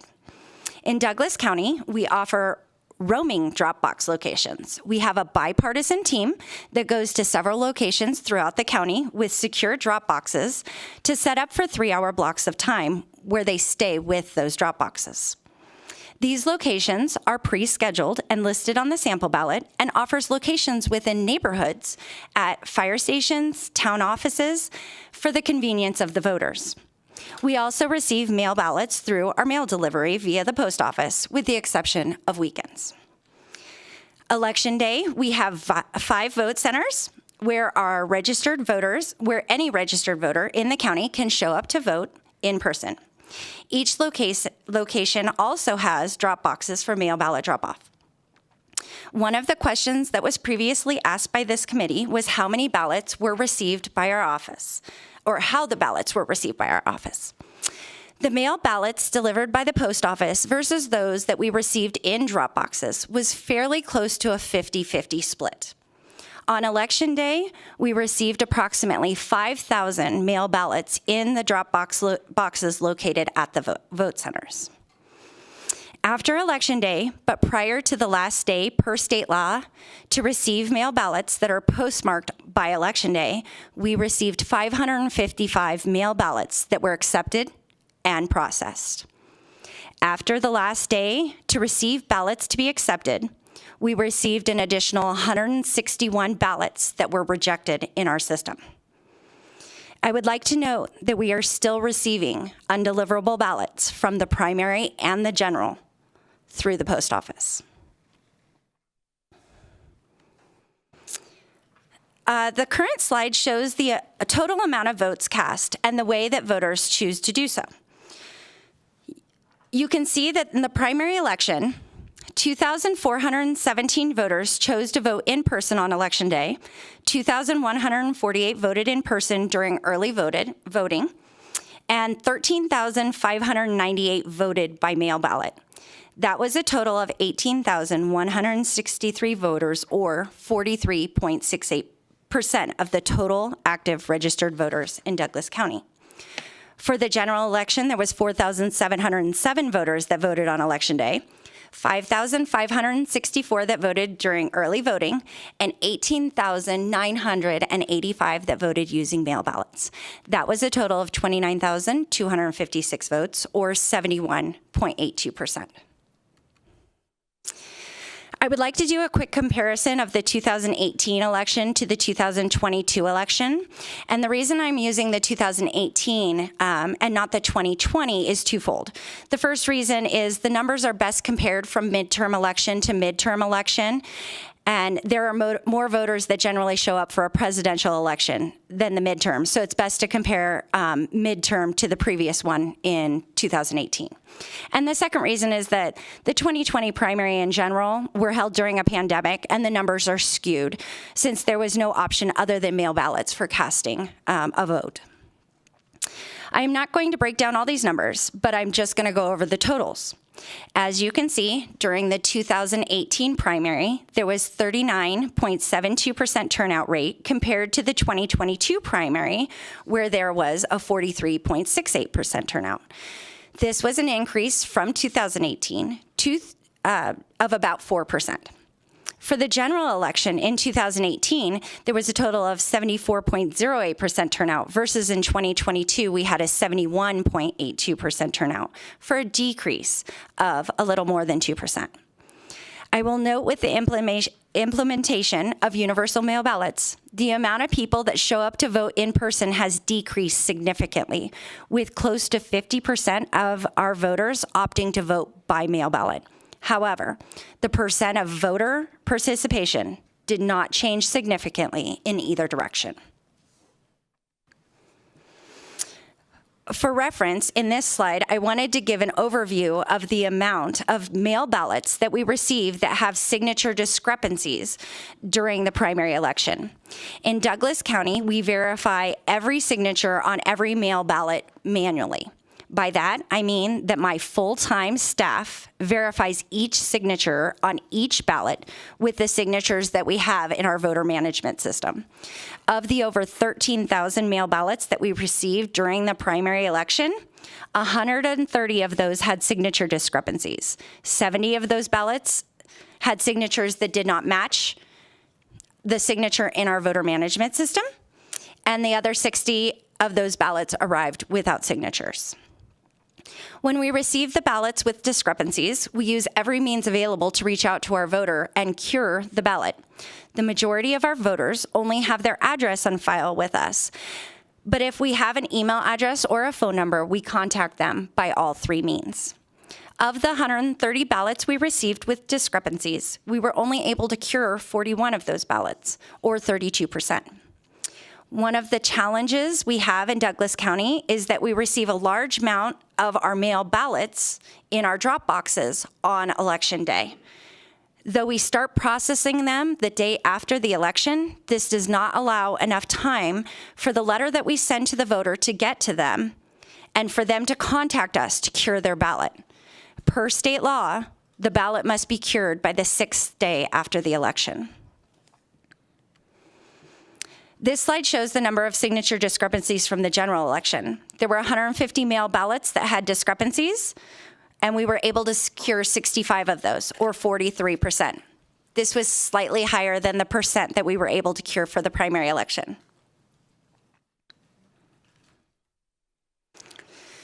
Earlier, I spoke about the wonderful staff that we have in our departments. The full-time staff is imperative to our same-day registration process.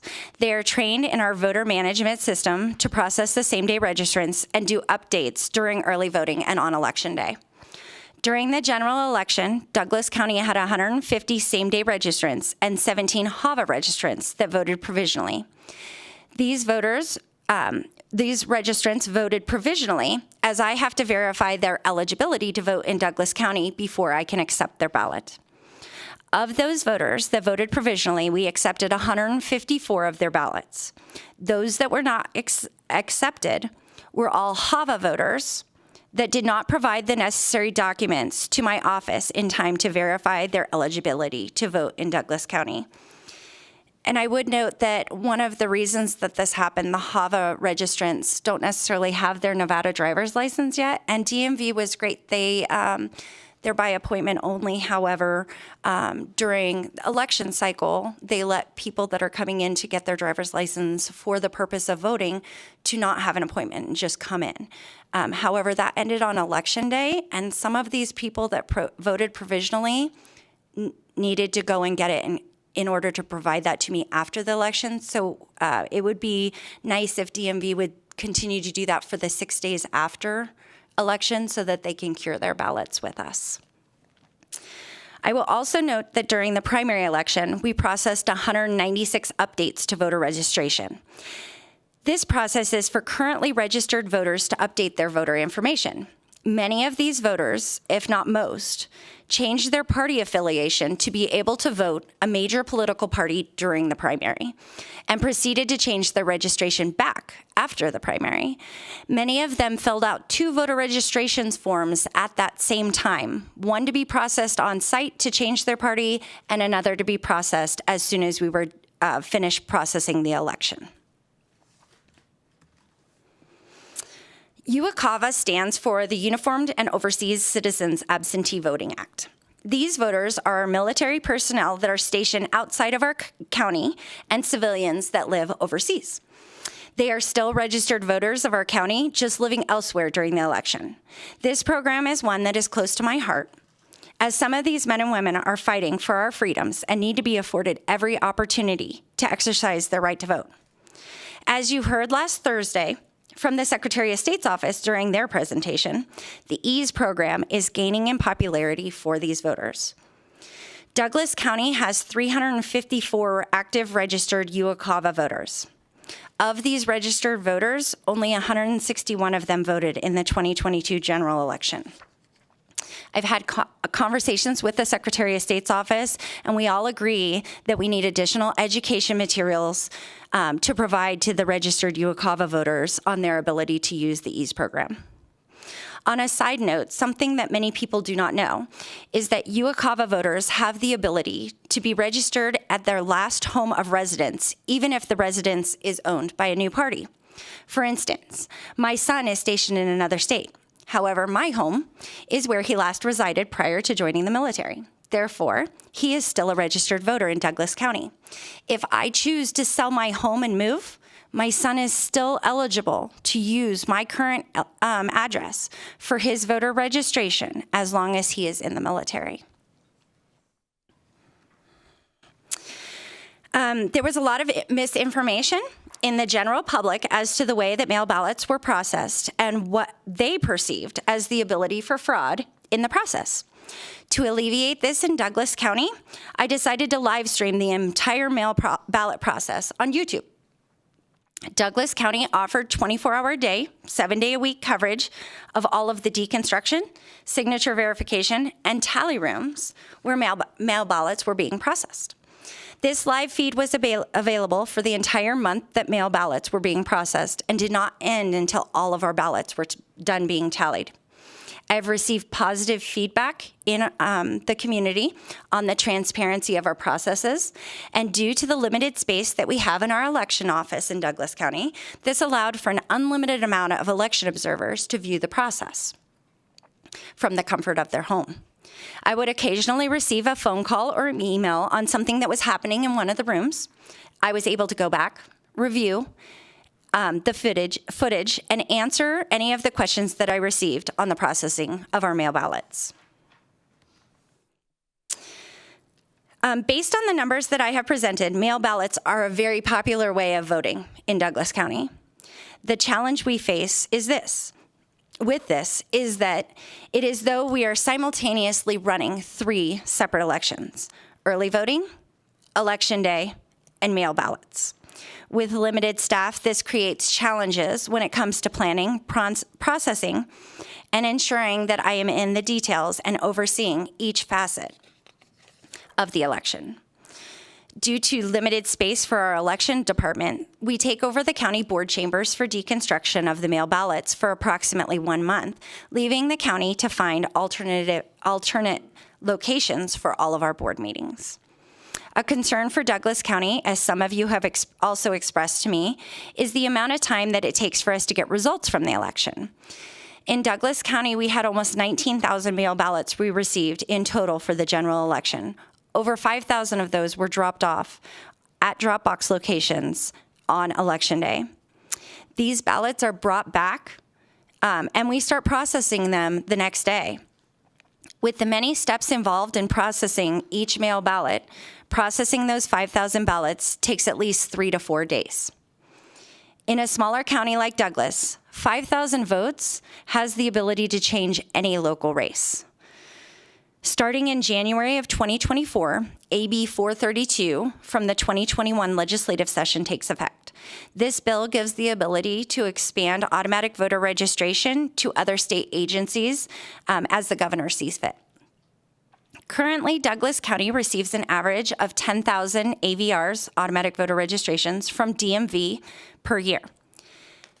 The expansion of this program could double or even triple that number. The AVR process is a manual one, with staff having to process each of these files in our voter management system, about 800 to 900 per month. Not all of these registrations are new. Some are updates or duplicates of existing registrants. Though we try to catch the duplicates, if any of the information that was received from DMV does not match information in our system, it creates a duplicate voter file.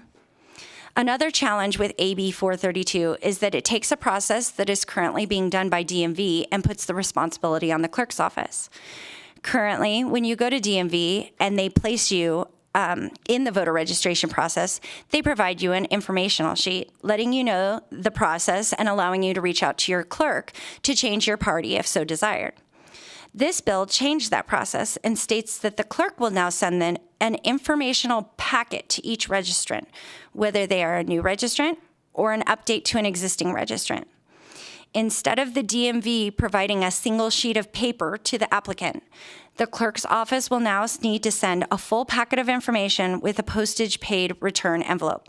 The cost associated with this informational packet was not funded in the bill and will fall entirely upon each county. The expansion of this program is of great concern to many of the clerks and registrars across the state. As you know, the Secretary of State's office is working in conjunction with the counties on a top-down voter registration system.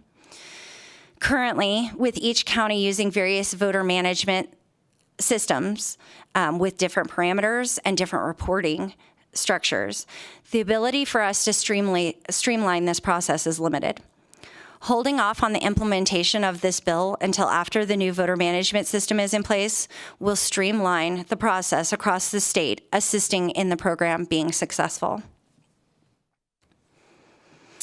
As an overview of the fiscal impact to the smaller counties, I wanted to give a quick picture of the budgetary impact that the presidential preference primary and the expansion of AVR will have on our county.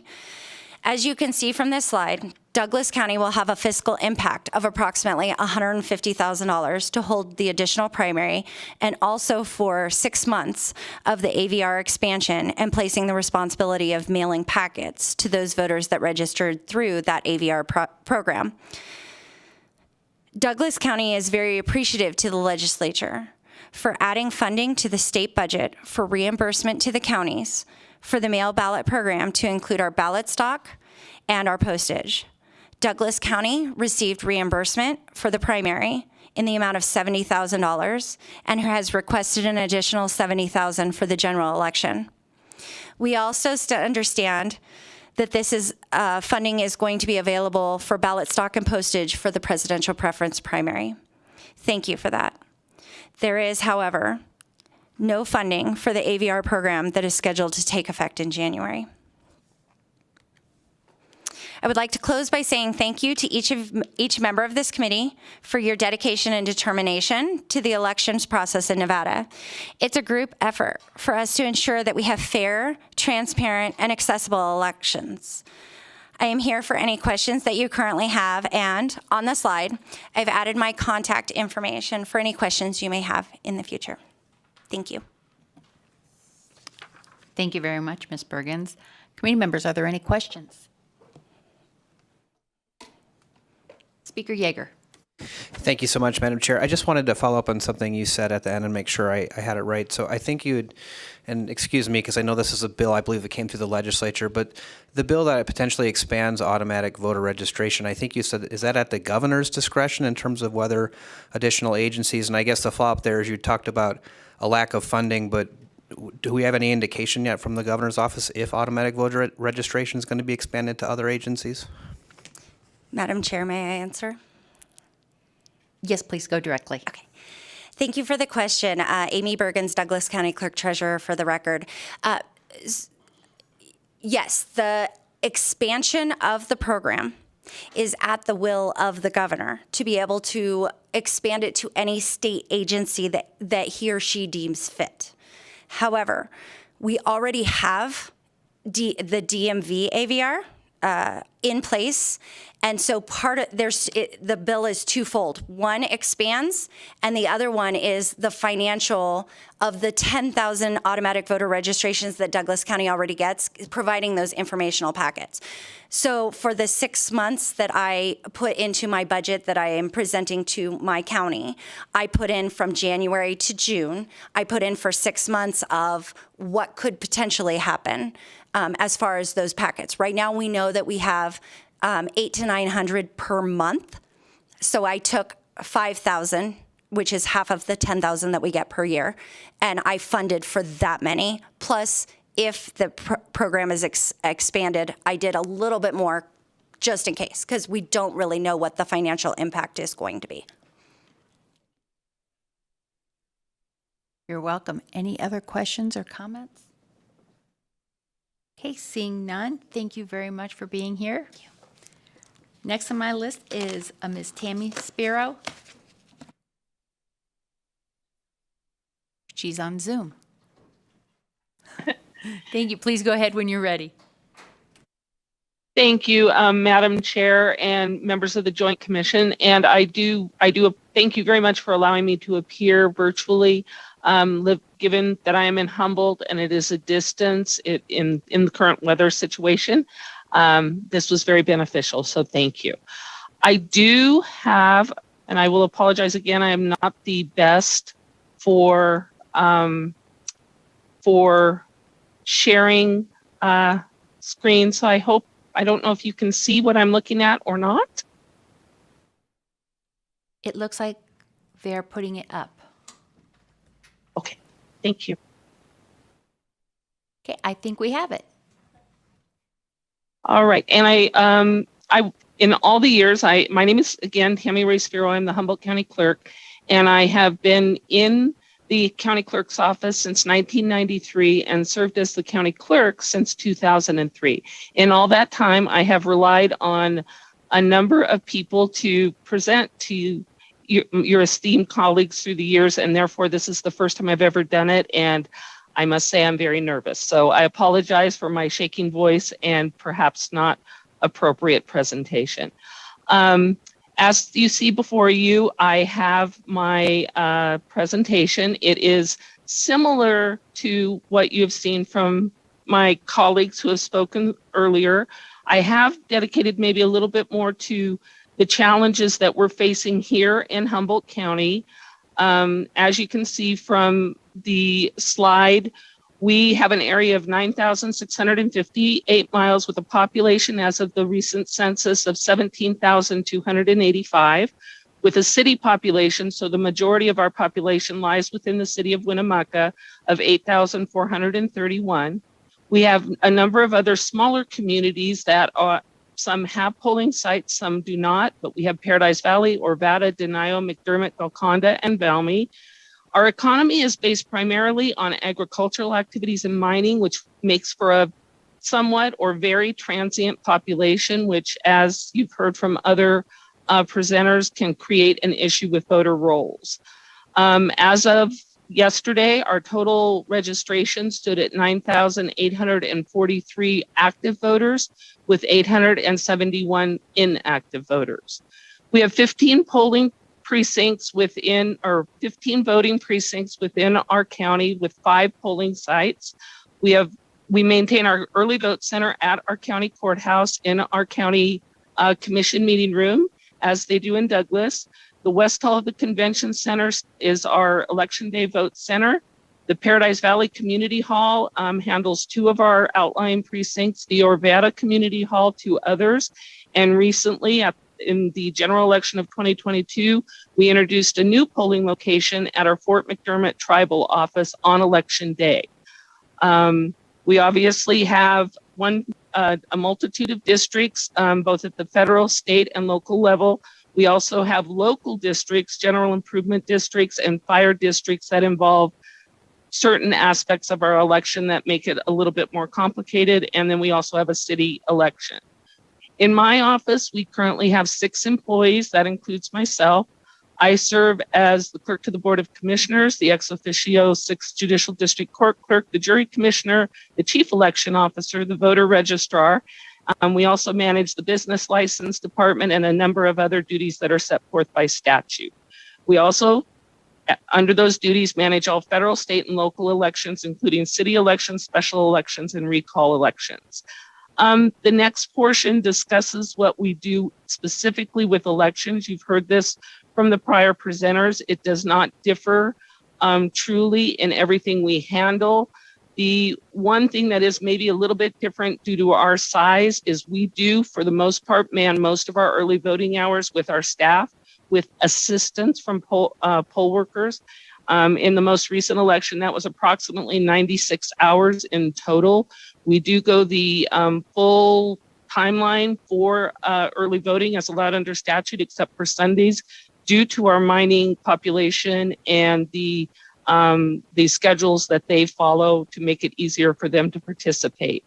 We also, one of the questions was when election planning begins, and it does not begin anymore. It just never stops. There was a time when I first began in this office where we would work an election during the one year, the next year we'd have off, and we'd start the next following year, usually around March, and go forward, but that does not exist anymore. It is consistent and constant with voter registration, list maintenance, pre and post-election duties surveys, and as noted, the automatic voter registration processes.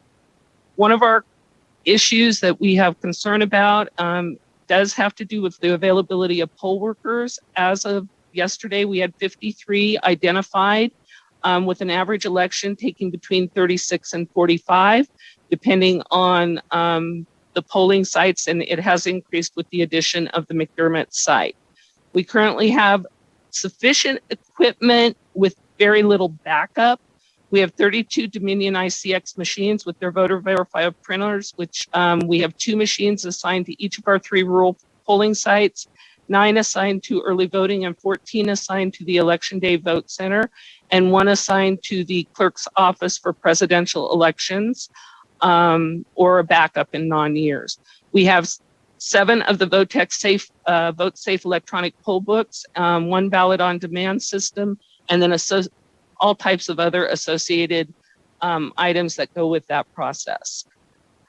I have compared the 2020 general election and the 2022 general election as to numbers. As you can see, our registration did increase between 2020 and the 2022. Our turnout was overall down, but that is based primarily on the fact that it is an off-year election, not presidential. As noted in prior presentations, as you can see, our mail-in turnout in both elections, although in 2020 that's primarily what did occur, although many people did vote in person, has increased significantly. I did actually find it very shocking in the 2022 general election to see our early voting turnout go down as much as it did. Prior to 2020, we were approaching 50% in early voting turnout. And so I would say that the mail ballot option has definitely impacted the way people choose to vote in our community. Going forward, the difficulty that we see is recruiting bipartisan poll workers who are comfortable with using the new technology and are willing to make the commitment to the time needed for training. As I'm sure you're aware, poll workers tend to be of, most often, at least in the rural communities, retirement age. They used to go to socialize and visit with their friends, but the processes have changed significantly in the more recent years, making it more difficult for them to commit to those processes. We also have seen difficulty in the last two election cycles in recruiting poll workers due to their concerns about the level of stress working at polling sites and issues that have been experienced in those sites. We have also had issues with maintaining sufficient staffing in my office due to the stress associated with elections, the limited budgets and limited office space. We just actually had a office member who left following the 2022 election due to the stress level that occurred during that process.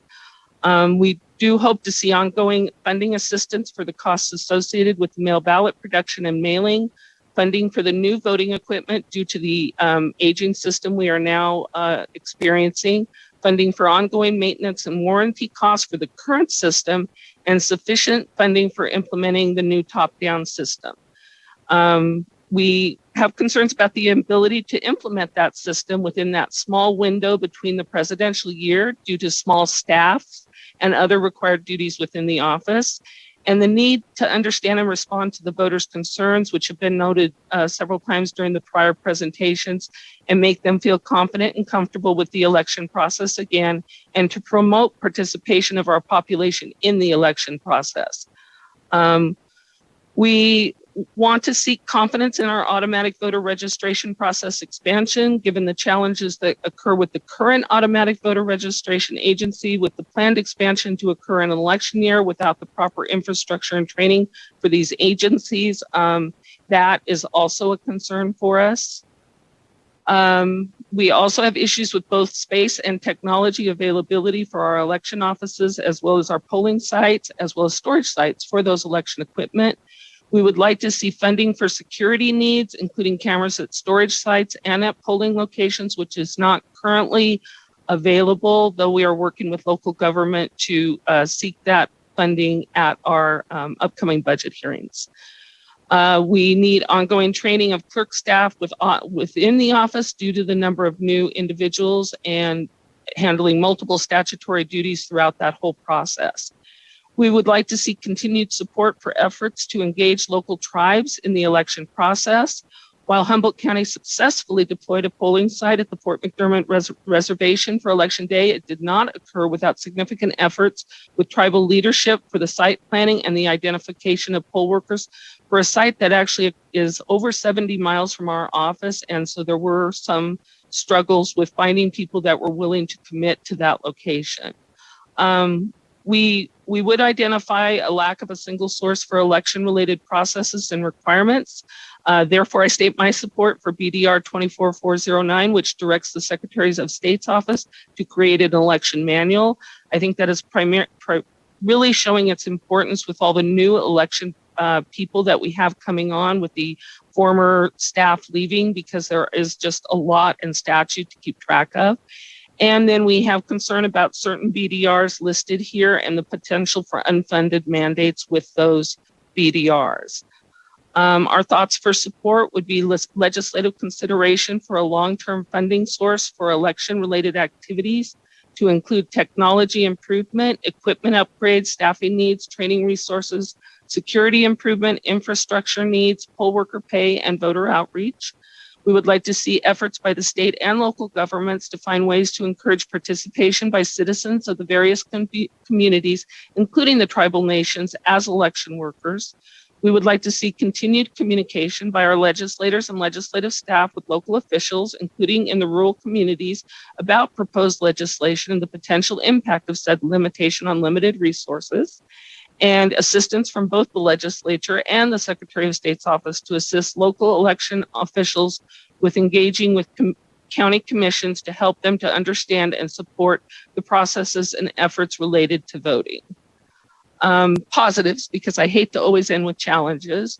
I will state that the continued support of the Secretary of State and the efforts of our elections division over the last few years have been absolutely wonderful, and I particularly so much really support and thank them for that.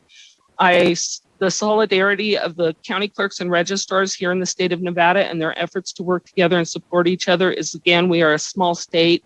It makes it very easy, and it's nice to know you have people you can lean on.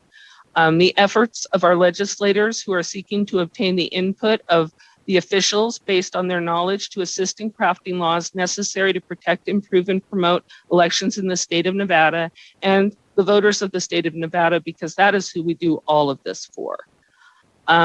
There is my contact information, and I ask for any questions that you may wish to present. Thank you very much. Committee members, do we have any questions? Vice Chair Orenshaw. Thank you very much, Chair Gorlow, and thank you, Registrar Sparrow, for your presentation. My question, page 7 of the slides, and I appreciate the effort that Humboldt County did to provide that polling place on Election Day at the Fort McDermott Reservation. I wonder, was there any thought of trying to provide a polling place during early voting on Fort McDermott Reservation? And if not, I wonder why that didn't happen, or why you weren't able to make that happen. And also, were there any other tribal lands in Humboldt County where you considered placing a polling place either for Election Day voting or for early voting during the early voting period, any portion of it? And again, I just wondered if there's any outreach to the tribes in Humboldt County. I appreciate that you were able to get that, but I wonder, what other tribes perhaps might need a polling place, and also, was there any effort to try to get anything on for early voting on the reservation there? Thank you. Madam Chair, may I respond? Absolutely. Please go directly. Thank you, Vice Chair Orenshaw, for that question. We actually did attempt to do early voting. It was part of the request for that tribal office. Maxine Red Star, who is the chairperson for that tribe, had some travel plans and things. We struggled with, they have a very small staff out there. She kind of takes it all on, even though she is in fact the chairperson. And so the time between their request, when we could communicate, and when we could attempt to find primarily poll workers, was our biggest issues. Obviously, when you do early voting, you're committing to multiple days, multiple hours each day. The tribal area there, as well as the McDermott location, are not huge communities. So we were ultimately able, at this point, we're going to start earlier next time. We were able to settle on Election Day with one of our librarians, actually from the McDermott Library, and also one of our local business women who works in McDermott, who agreed to staff during Election Day. They arrived early, drove through quite a serious snowstorm to bring those ballots in, so I really thank them for those efforts. As to other sites, we do have 2 other tribes in Humboldt County, 2 other tribal reservations. The other larger one besides Fort McDermott is the Winnemucca Colony. We did not receive communication from the colony as to choosing to have a polling site there. They are in the process of improvements and expansion on their reservation, their colony area, and the actual building that I believe they would probably have used for that purpose was unfortunately a victim of arson earlier in the year. So I think as they continue to improve their infrastructure on the colony, they may reach out for us. That polling site would be maybe 1.5 miles or 2 miles from the actual vote center and the early voting location, but we would obviously work with them to do that if that's was ultimately a request from them. Thank you very much, Registrar Sparrow. Chair, may I have a follow-up? Yes, go ahead. Thank you. And I don't know if you have this data now, but do you know, if you do, great. If not, perhaps you could follow up with the chair and the members of the committee. Was participation there on the Fort McDermott reservation, do you think greater than on the Winnemucca Colony or on the other tribal lands in Humboldt County? And do you think it had anything to do with the Election Day site, or I wonder if you have that data? If not, if you could provide it later, that'd be great. Thank you. I appreciate the question. Oh, I'm sorry, Madam Chair, may I address directly? Yes, you may. Just state your name for the record, please. Oh, I'm sorry. Tammy Ray Sparrow, Humboldt County Clerk. I don't have that data. The colony, while McDermott there's a McDermott town and a the Fort McDermott reservation, and it's in one precinct, precinct 10. The colony is actually in the center of one of our larger precincts here within the city of Winnemucca. So, and I don't know how easily we could determine which addresses reside within there and then who voted from those specific addresses.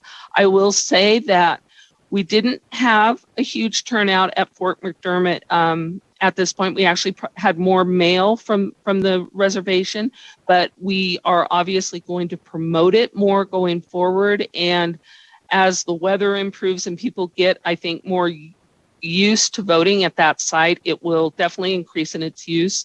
Our plan going forward, if all works well, is to actually hopefully be able to turn that into a vote center where anybody from those areas can vote. Anybody, if someone from Winnemucca who is a member of the Fort McDermott tribe wants to travel out there and vote on the reservation lands, they would be able to do that. We also want to look at potentially working with same-day registration. We have now confirmed that the technology at the tribal offices there, which is quite impressive, is secure and available for that purpose. So we hope to be able to move forward and expand that entire process going into 2024 and the future. I hope that answers your question. It helps a lot, and if there is ever any way to try to get the data about the Winnemucca Colony versus the Fort McDermott Reservation, I'd sure appreciate that. Thank you, Registrar Sparrow. Thank you, Chair Gorlow. Thank you. Next, we have Assemblywoman Monroe Moreno. Thank you, Madam Chair, and thank you for the presentation. I just have a question on, it looks like, I think it's page 10, maybe page 7, with the challenges. You have listed space, technology, and security. Have you done any research of what those costs would be to get to the security level that you need, because we want to make sure that everyone's safe, but the storage and all that, have you done any research into that and have numbers?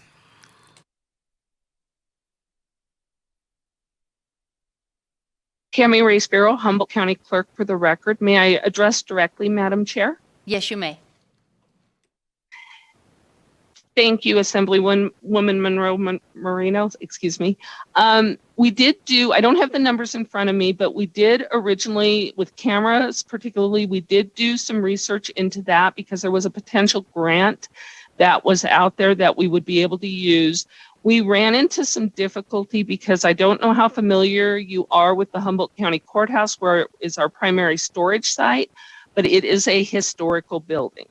And because the funds were coming through a specific entity, there was significant paperwork and things that went along with that. We are working, I know that my IT department is looking at some at least base cameras for different locations, and our Winnemucca Convention and Visitors Authority, who handles our main vote center, is also looking at funding for cameras. But obviously going forward, storage and things of that nature, cloud storage and access is it all has a cost. But we are working, I know currently actually for the upcoming budget cycle for some financial basis for those totals.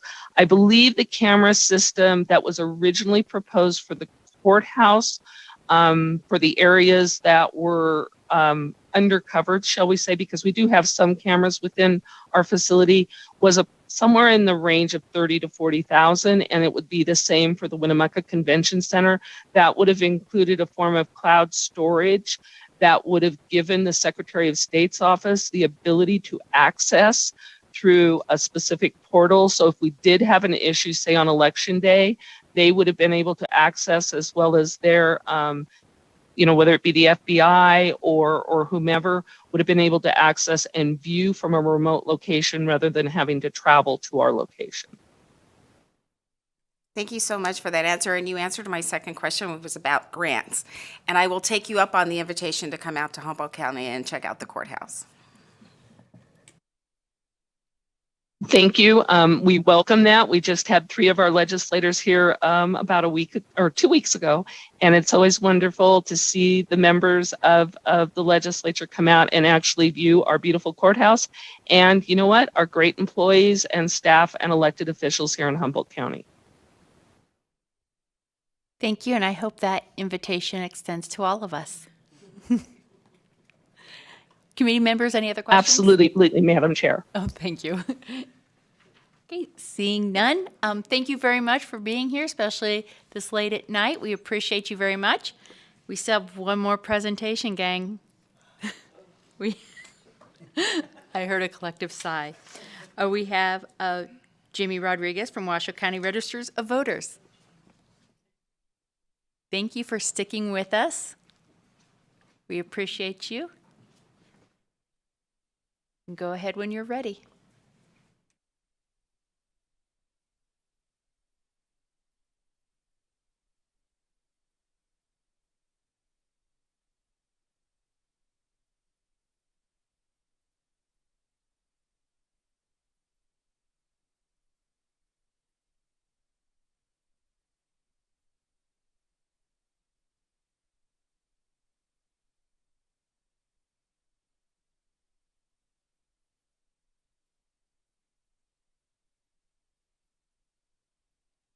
Do you need some assistance?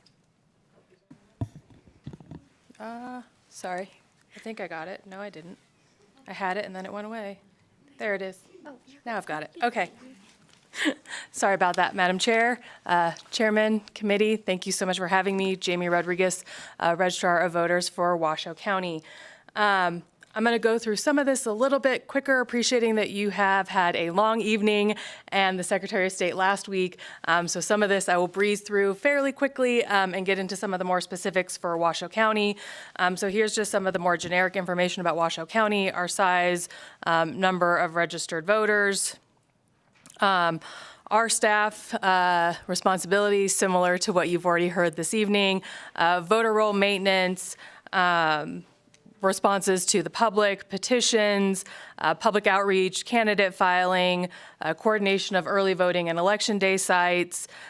We do recruit and train over 500 election workers to support our election sites, maintaining voting equipment. We do hire between 10 and 25 full-time temporary employees to get through the election.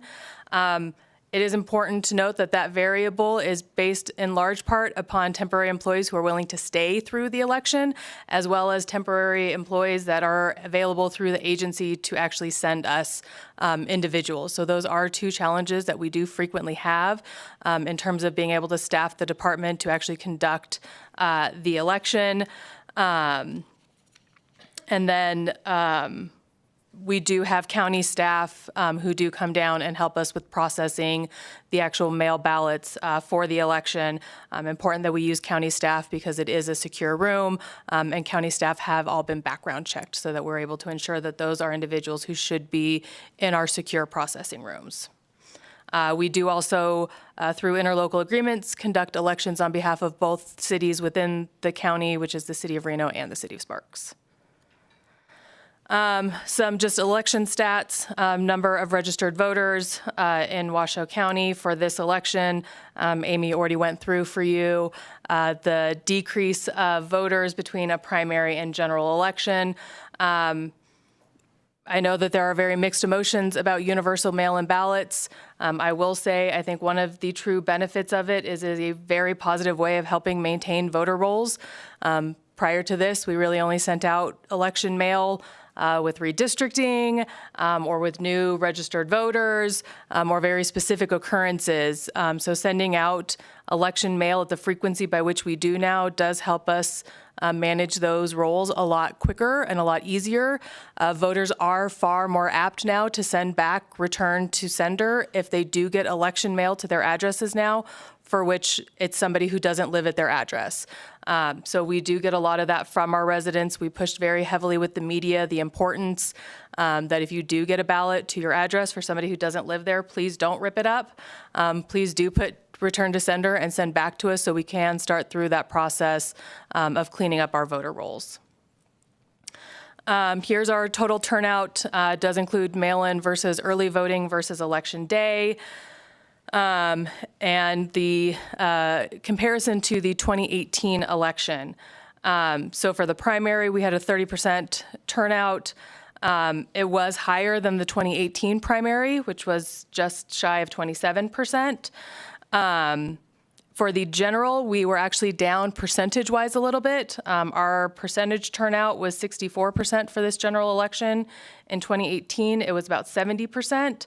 But our population has grown pretty substantially. So I would also note, if you look, the number of voters is a decent amount higher. We did process more actual voters for a lower percentage of turnout this election than we did have in 2018.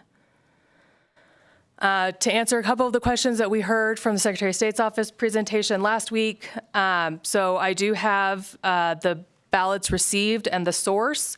So we do have by drop box broken down through early voting as well as election day, those received through the post office and then broken down for the 4 days after, with the note that on November 11th, it was a federal holiday, so there was no mail picked up. I will note that there is a small discrepancy between that number and the total number of mail ballots received. The reason for that is we do have some ballots that have to be manually checked in. So if there is damage done to the envelope, then our sorting machine is not able to read that information. And so those ballots have to be manually checked in by our staff. And so source is not able to be issued to those ballots. The same is also true for voters after the election day, as noted from previous presenters. A lot of voters will call saying, I didn't receive my ballot, I would like another one sent, or I did not receive my ballot, I would like to come pick one up from the office. We issue that second ballot. Oftentimes they get the first ballot thinking it's the second ballot. They vote that ballot and send it in. So that originally comes back to us as a suspended ballot. We have to wait until after election day to then unsuspend that ballot because they haven't voted by any other means so that we can go ahead and count that ballot. But again, those are then checked in manually. Source cannot be attributed to that specific ballot any longer. So there is a small discrepancy between the total number of mail ballots received and these numbers, and that's the reason why. We did cure 1,600 ballots this election. So we did have a really high cure rate this election, which is something we're really proud of. You will note for all other, in terms of ballots not received, we do get a lot of questions on that. So that does include, we did have one ballot that we received from a voter who was deceased. That does also then include if you returned a sample ballot. We did have a surprisingly decent number of people who returned primary ballots in the general election was in the registrar of voters office during that time period by which the videos were down. We did also go the additional step and release all of those videos that showed all of the entrances into our office for the entirety of the period by which the live stream was down, to help really encourage that voter confidence of not just us saying that people were not in the building and not in the office, but producing also those videos to show people that we were not there. We had gone home for the evening and the live stream had simply gone down. So we are working very diligently before the 24 cycle to figure out what we can do to ensure that we're able to continue the live stream. But how can we better plan for these types of things, because live streams can and will crash. So how do we better plan for providing those records? It is a live stream, it's not recorded. So we didn't have a recording of when the cameras went down. So we are working very diligently with our communications and our IT staff on what we can do to help better address when those types of things happen, as well as some voter education, that making sure that they understand if the link is refreshed every day, making sure that you're going to the new link, not the link from the day before, so that people aren't having that initial panic thinking that the live stream went down, because sending them to the right link doesn't address the fact that they were panicked for that period of time trying to get a hold of us to find out that that's what had actually happened. So it is something we think is really important to providing that transparency, but there's definitely still more work that needs to be done. So going into some more of our takeaways from the election. So the current voter registration and election management system used in Washoe County is an unsupported system. The vendor was purchased by a different vendor a few years ago, which means that there's no programming updates that we can do to our system. So we are looking at purchasing a new system. What that really means at the end of the day is a lot of the tracking that we have to do is manual. So when I talk about tracking of the mail ballots in the source or curing of ballots, those are all things we have to do manually. Our system does not allow for the accommodations of the changes in the laws to be able to say that by law we're able to accept ballots for 4 days after the election. We have to actually, in our system, check those all in on election day because our system was created at a point in time that it didn't allow for any of those variables. So we're tracking it still. We do have the manual tracking to be able to check against it, but it is very difficult. Again, I don't have a very large staff. I have a staff of 9. So doing that with the volume of voters and ballots that we're getting, we got 13,000 on election night, is difficult. And so we really will need to look towards getting a new system. It also has required us to go to a multitude of different systems to track different things. So we do have a different system for tracking poll workers than our election management system. We have a different system for tracking our equipment. Our poll books are operated out of a different system. It communicates with our voter registration and our election management system, but it is a separate system in and of itself. So it causes delays for us in being able to report things because we have to pull the data from multiple sources. It does also cause delays for us in responding to public records requests because we are having to pull that information from a multitude of sources to provide it to the public. So we have heard those frustrations. I agree with their frustrations. I think they are absolutely valid frustrations. So I have been working with our Board of County Commissioners on the budget requests that we would need in order to purchase a new system so that we can address that ahead of the state top-down system. So we are doing this in correlation with the state. We strongly support the state top-down system, but given the situation that Washoe County is in, we simply cannot wait for the state to go towards their system and have 2 elections occur before we're able to move to the new state top-down system. So we are going to be going into a contract with the vendor on our own and then transitioning into the state program after that. The current system did also cause some issues with the difference of reporting between our system, the Secretary of State's website, and ballot tracks. I'm sure these are all things that you guys have heard. So the top-down system really will help with that. That is something that we are in communication with the Secretary of State's office and helping address. It does, I think, cause more concern for voters of varying information. And so we really do need to work on making sure that the information we're all providing is the same information to help build back that confidence. Vote centers and election worker recruitment and training. We did have an issue between the primary and the general. We had one of our large major supermarkets that we had been using for many years actually decide that they no longer wanted to be a vote center. So we lost a total of 8 vote centers between the primary and the general election. So we were able to fill in a couple of them within the about 6 weeks that we had to try to find new vote centers before, creating the sample ballots and bringing the approval to the Board of County Commissioners. So we are working with our DA's office on strengthening our contracts. I think the first thing that happened when we found out that individual group no longer wanted to be a vote center was, great, what's in our contract? And it turns out the contract is not very strong. It's just it's a level above a handshake of we're willing to be a vote center. So that's the first thing that we definitely are working on with our district attorney's office, that does need to be stronger so that we are not put in a position. I will say I think the silver lining for us is that we did have time to try to fill in the locations, and we weren't in a situation where we were posting them in sample ballots only for them to not actually be vote centers. So they did give us enough time to do that. We want to expand our election worker recruitment. I've heard from a lot of people who worked 2020 and prior to that who don't want to be poll workers anymore, but miss being involved. We found that with the popularity of mail ballots, we need more mail ballot runners. With the popularity of same-day voter registration and all of these different variables, we need more supply runners. So there's a multitude of responsibilities and jobs and positions that we have for election workers that are not just poll workers. So really working on helping to explain to the public the multiple opportunities that they have to participate in the process. That's not just being a poll worker and sitting at that site for a number of days.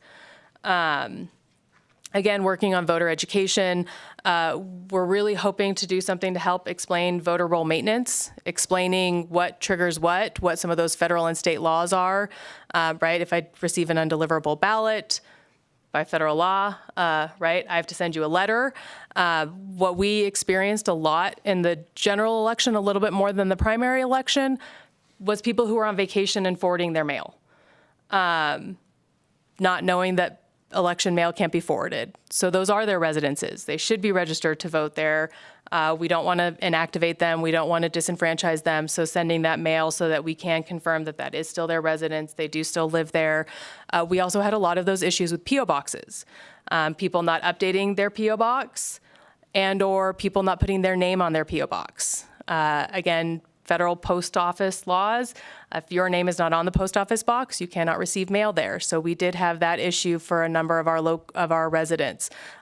We do have a number of rural communities that don't get house mail deliveries. So post office box, understanding those variables is really important for our public. And so we need to do more education and explaining to them, if you have a post office box, make sure you're updating it. If you get rid of it, make sure you let us know.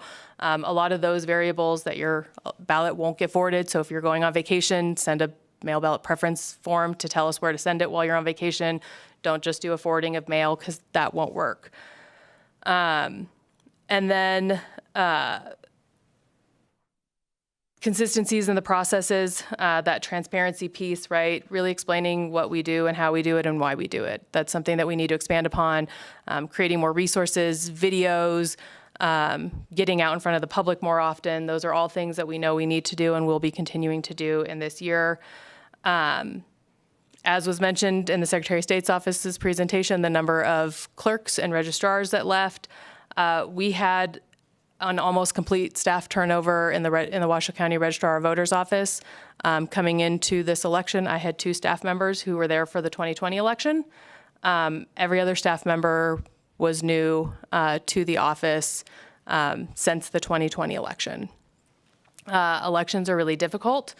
It is hard work. It is extremely long hours. It's incredible work and it is very rewarding, but it is really difficult to recruit people. It is really difficult to retain people. And so managing for that staff turnover and better preparing for it is also something that we need to do. I do also have an ask to the Board of County Commissioners to expand my staffing size so that we can create better redundancies and hopefully give staff a little bit of a better balance between work-life so that for almost a year, they don't have to be at work 7 days a week, 12 plus hours a day, because that's just going to continue to lead to burnout and difficulty for our staff. A couple of other things. We do have an assessment going on. We have brought in, or the county manager specifically has brought in a national third-party group that'll be assessing our office, what occurred in the 2022 election and where we can do better as a department.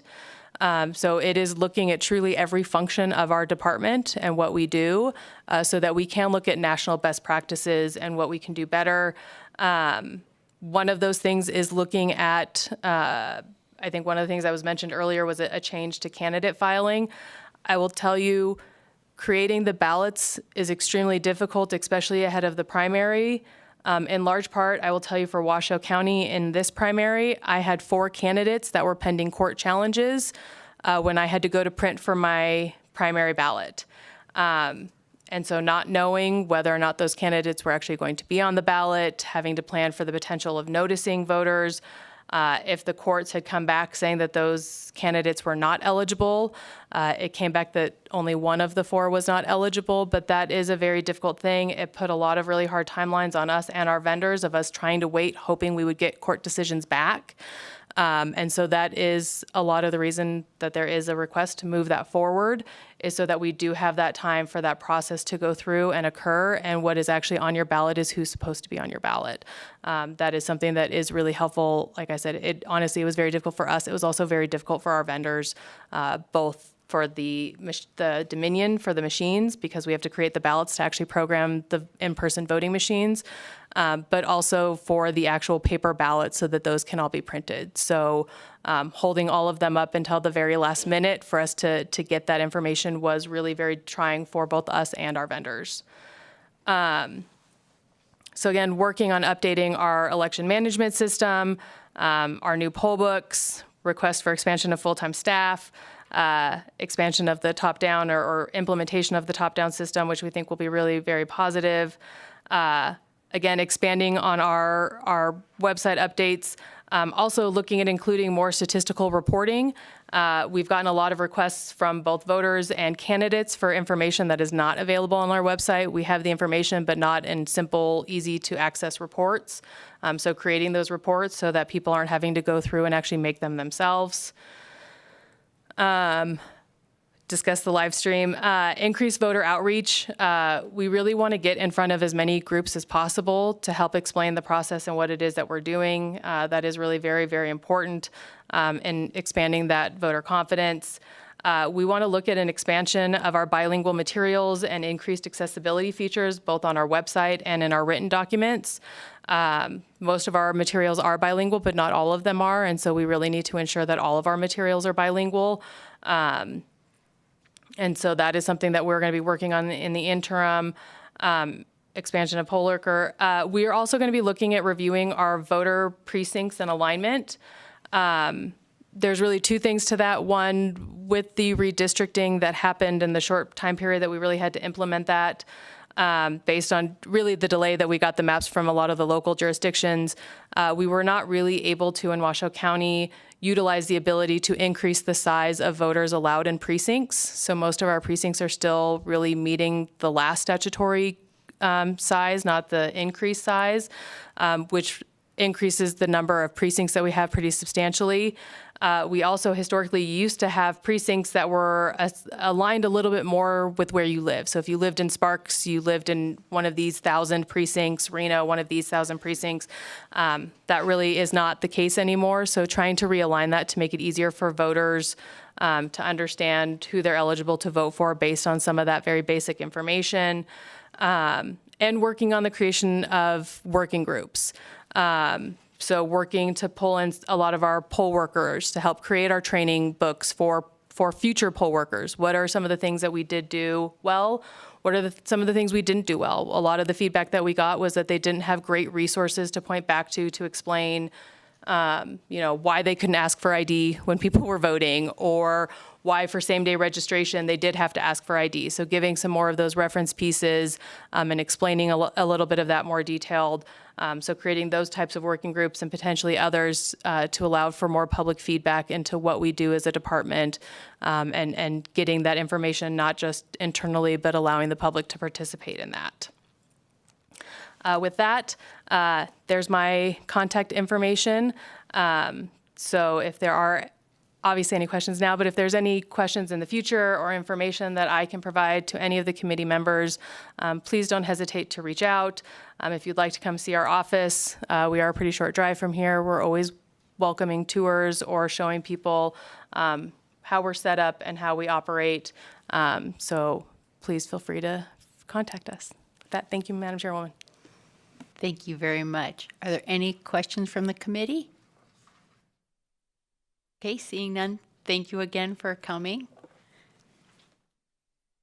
We're now going to move on to our last agenda item, public comment. Each person has 2 minutes to provide testimony. Written public comment may also be submitted to the committee up to 24 hours after the meeting. As a reminder, when testifying, please turn on your microphone and slowly state and spell your name for the record. Please also state whether you represent a group or an organization, then turn off the microphone each time you are done speaking. I remind everyone of the call-in number and meeting ID. Call-in number is 669-900-6833, and meeting ID is 826-1427-2162. Is there anyone in Carson City who would like to make public comment? Seeing none, I do see we have one person at the table in Las Vegas. Thank you so much for hanging out with us, and please go ahead when you're ready. Good evening, Cecilia Heston, CECILIAHESTON for the record. I'm the Public Information Officer with the Secretary of State's office and here on behalf of Secretary Aguilar. While the Secretary is currently headed to the National Association of Secretaries of State, he wanted the legislature to know that these clerks have his total confidence, and he's excited to work with them and the lawmakers throughout this session to promote their best interests. Deputy Secretary of Elections Mark Voloshin, who is attending the conference with the Secretary, has joined this presentation virtually tonight. Deputy Voloshin and our entire staff are here to support the clerks, election staff, as well as the Nevada Indian Commission and our tribal governments to increase access to the polls and solve problems facing our elections offices across the state as we prepare for the 3 elections of the 2024 cycle.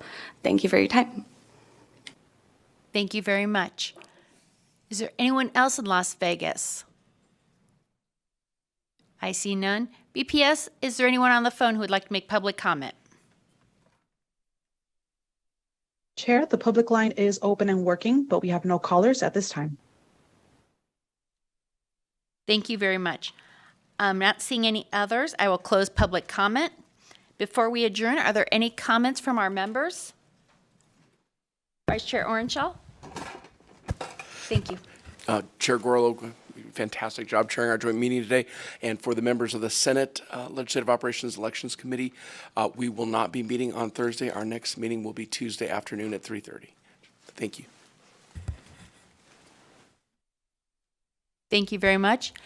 I just wanted to thank everyone for sticking around and being here tonight. I know this was a very long meeting, but I think these presentations were very important, especially for freshmen and those of us who are even serving on this committee for a first time.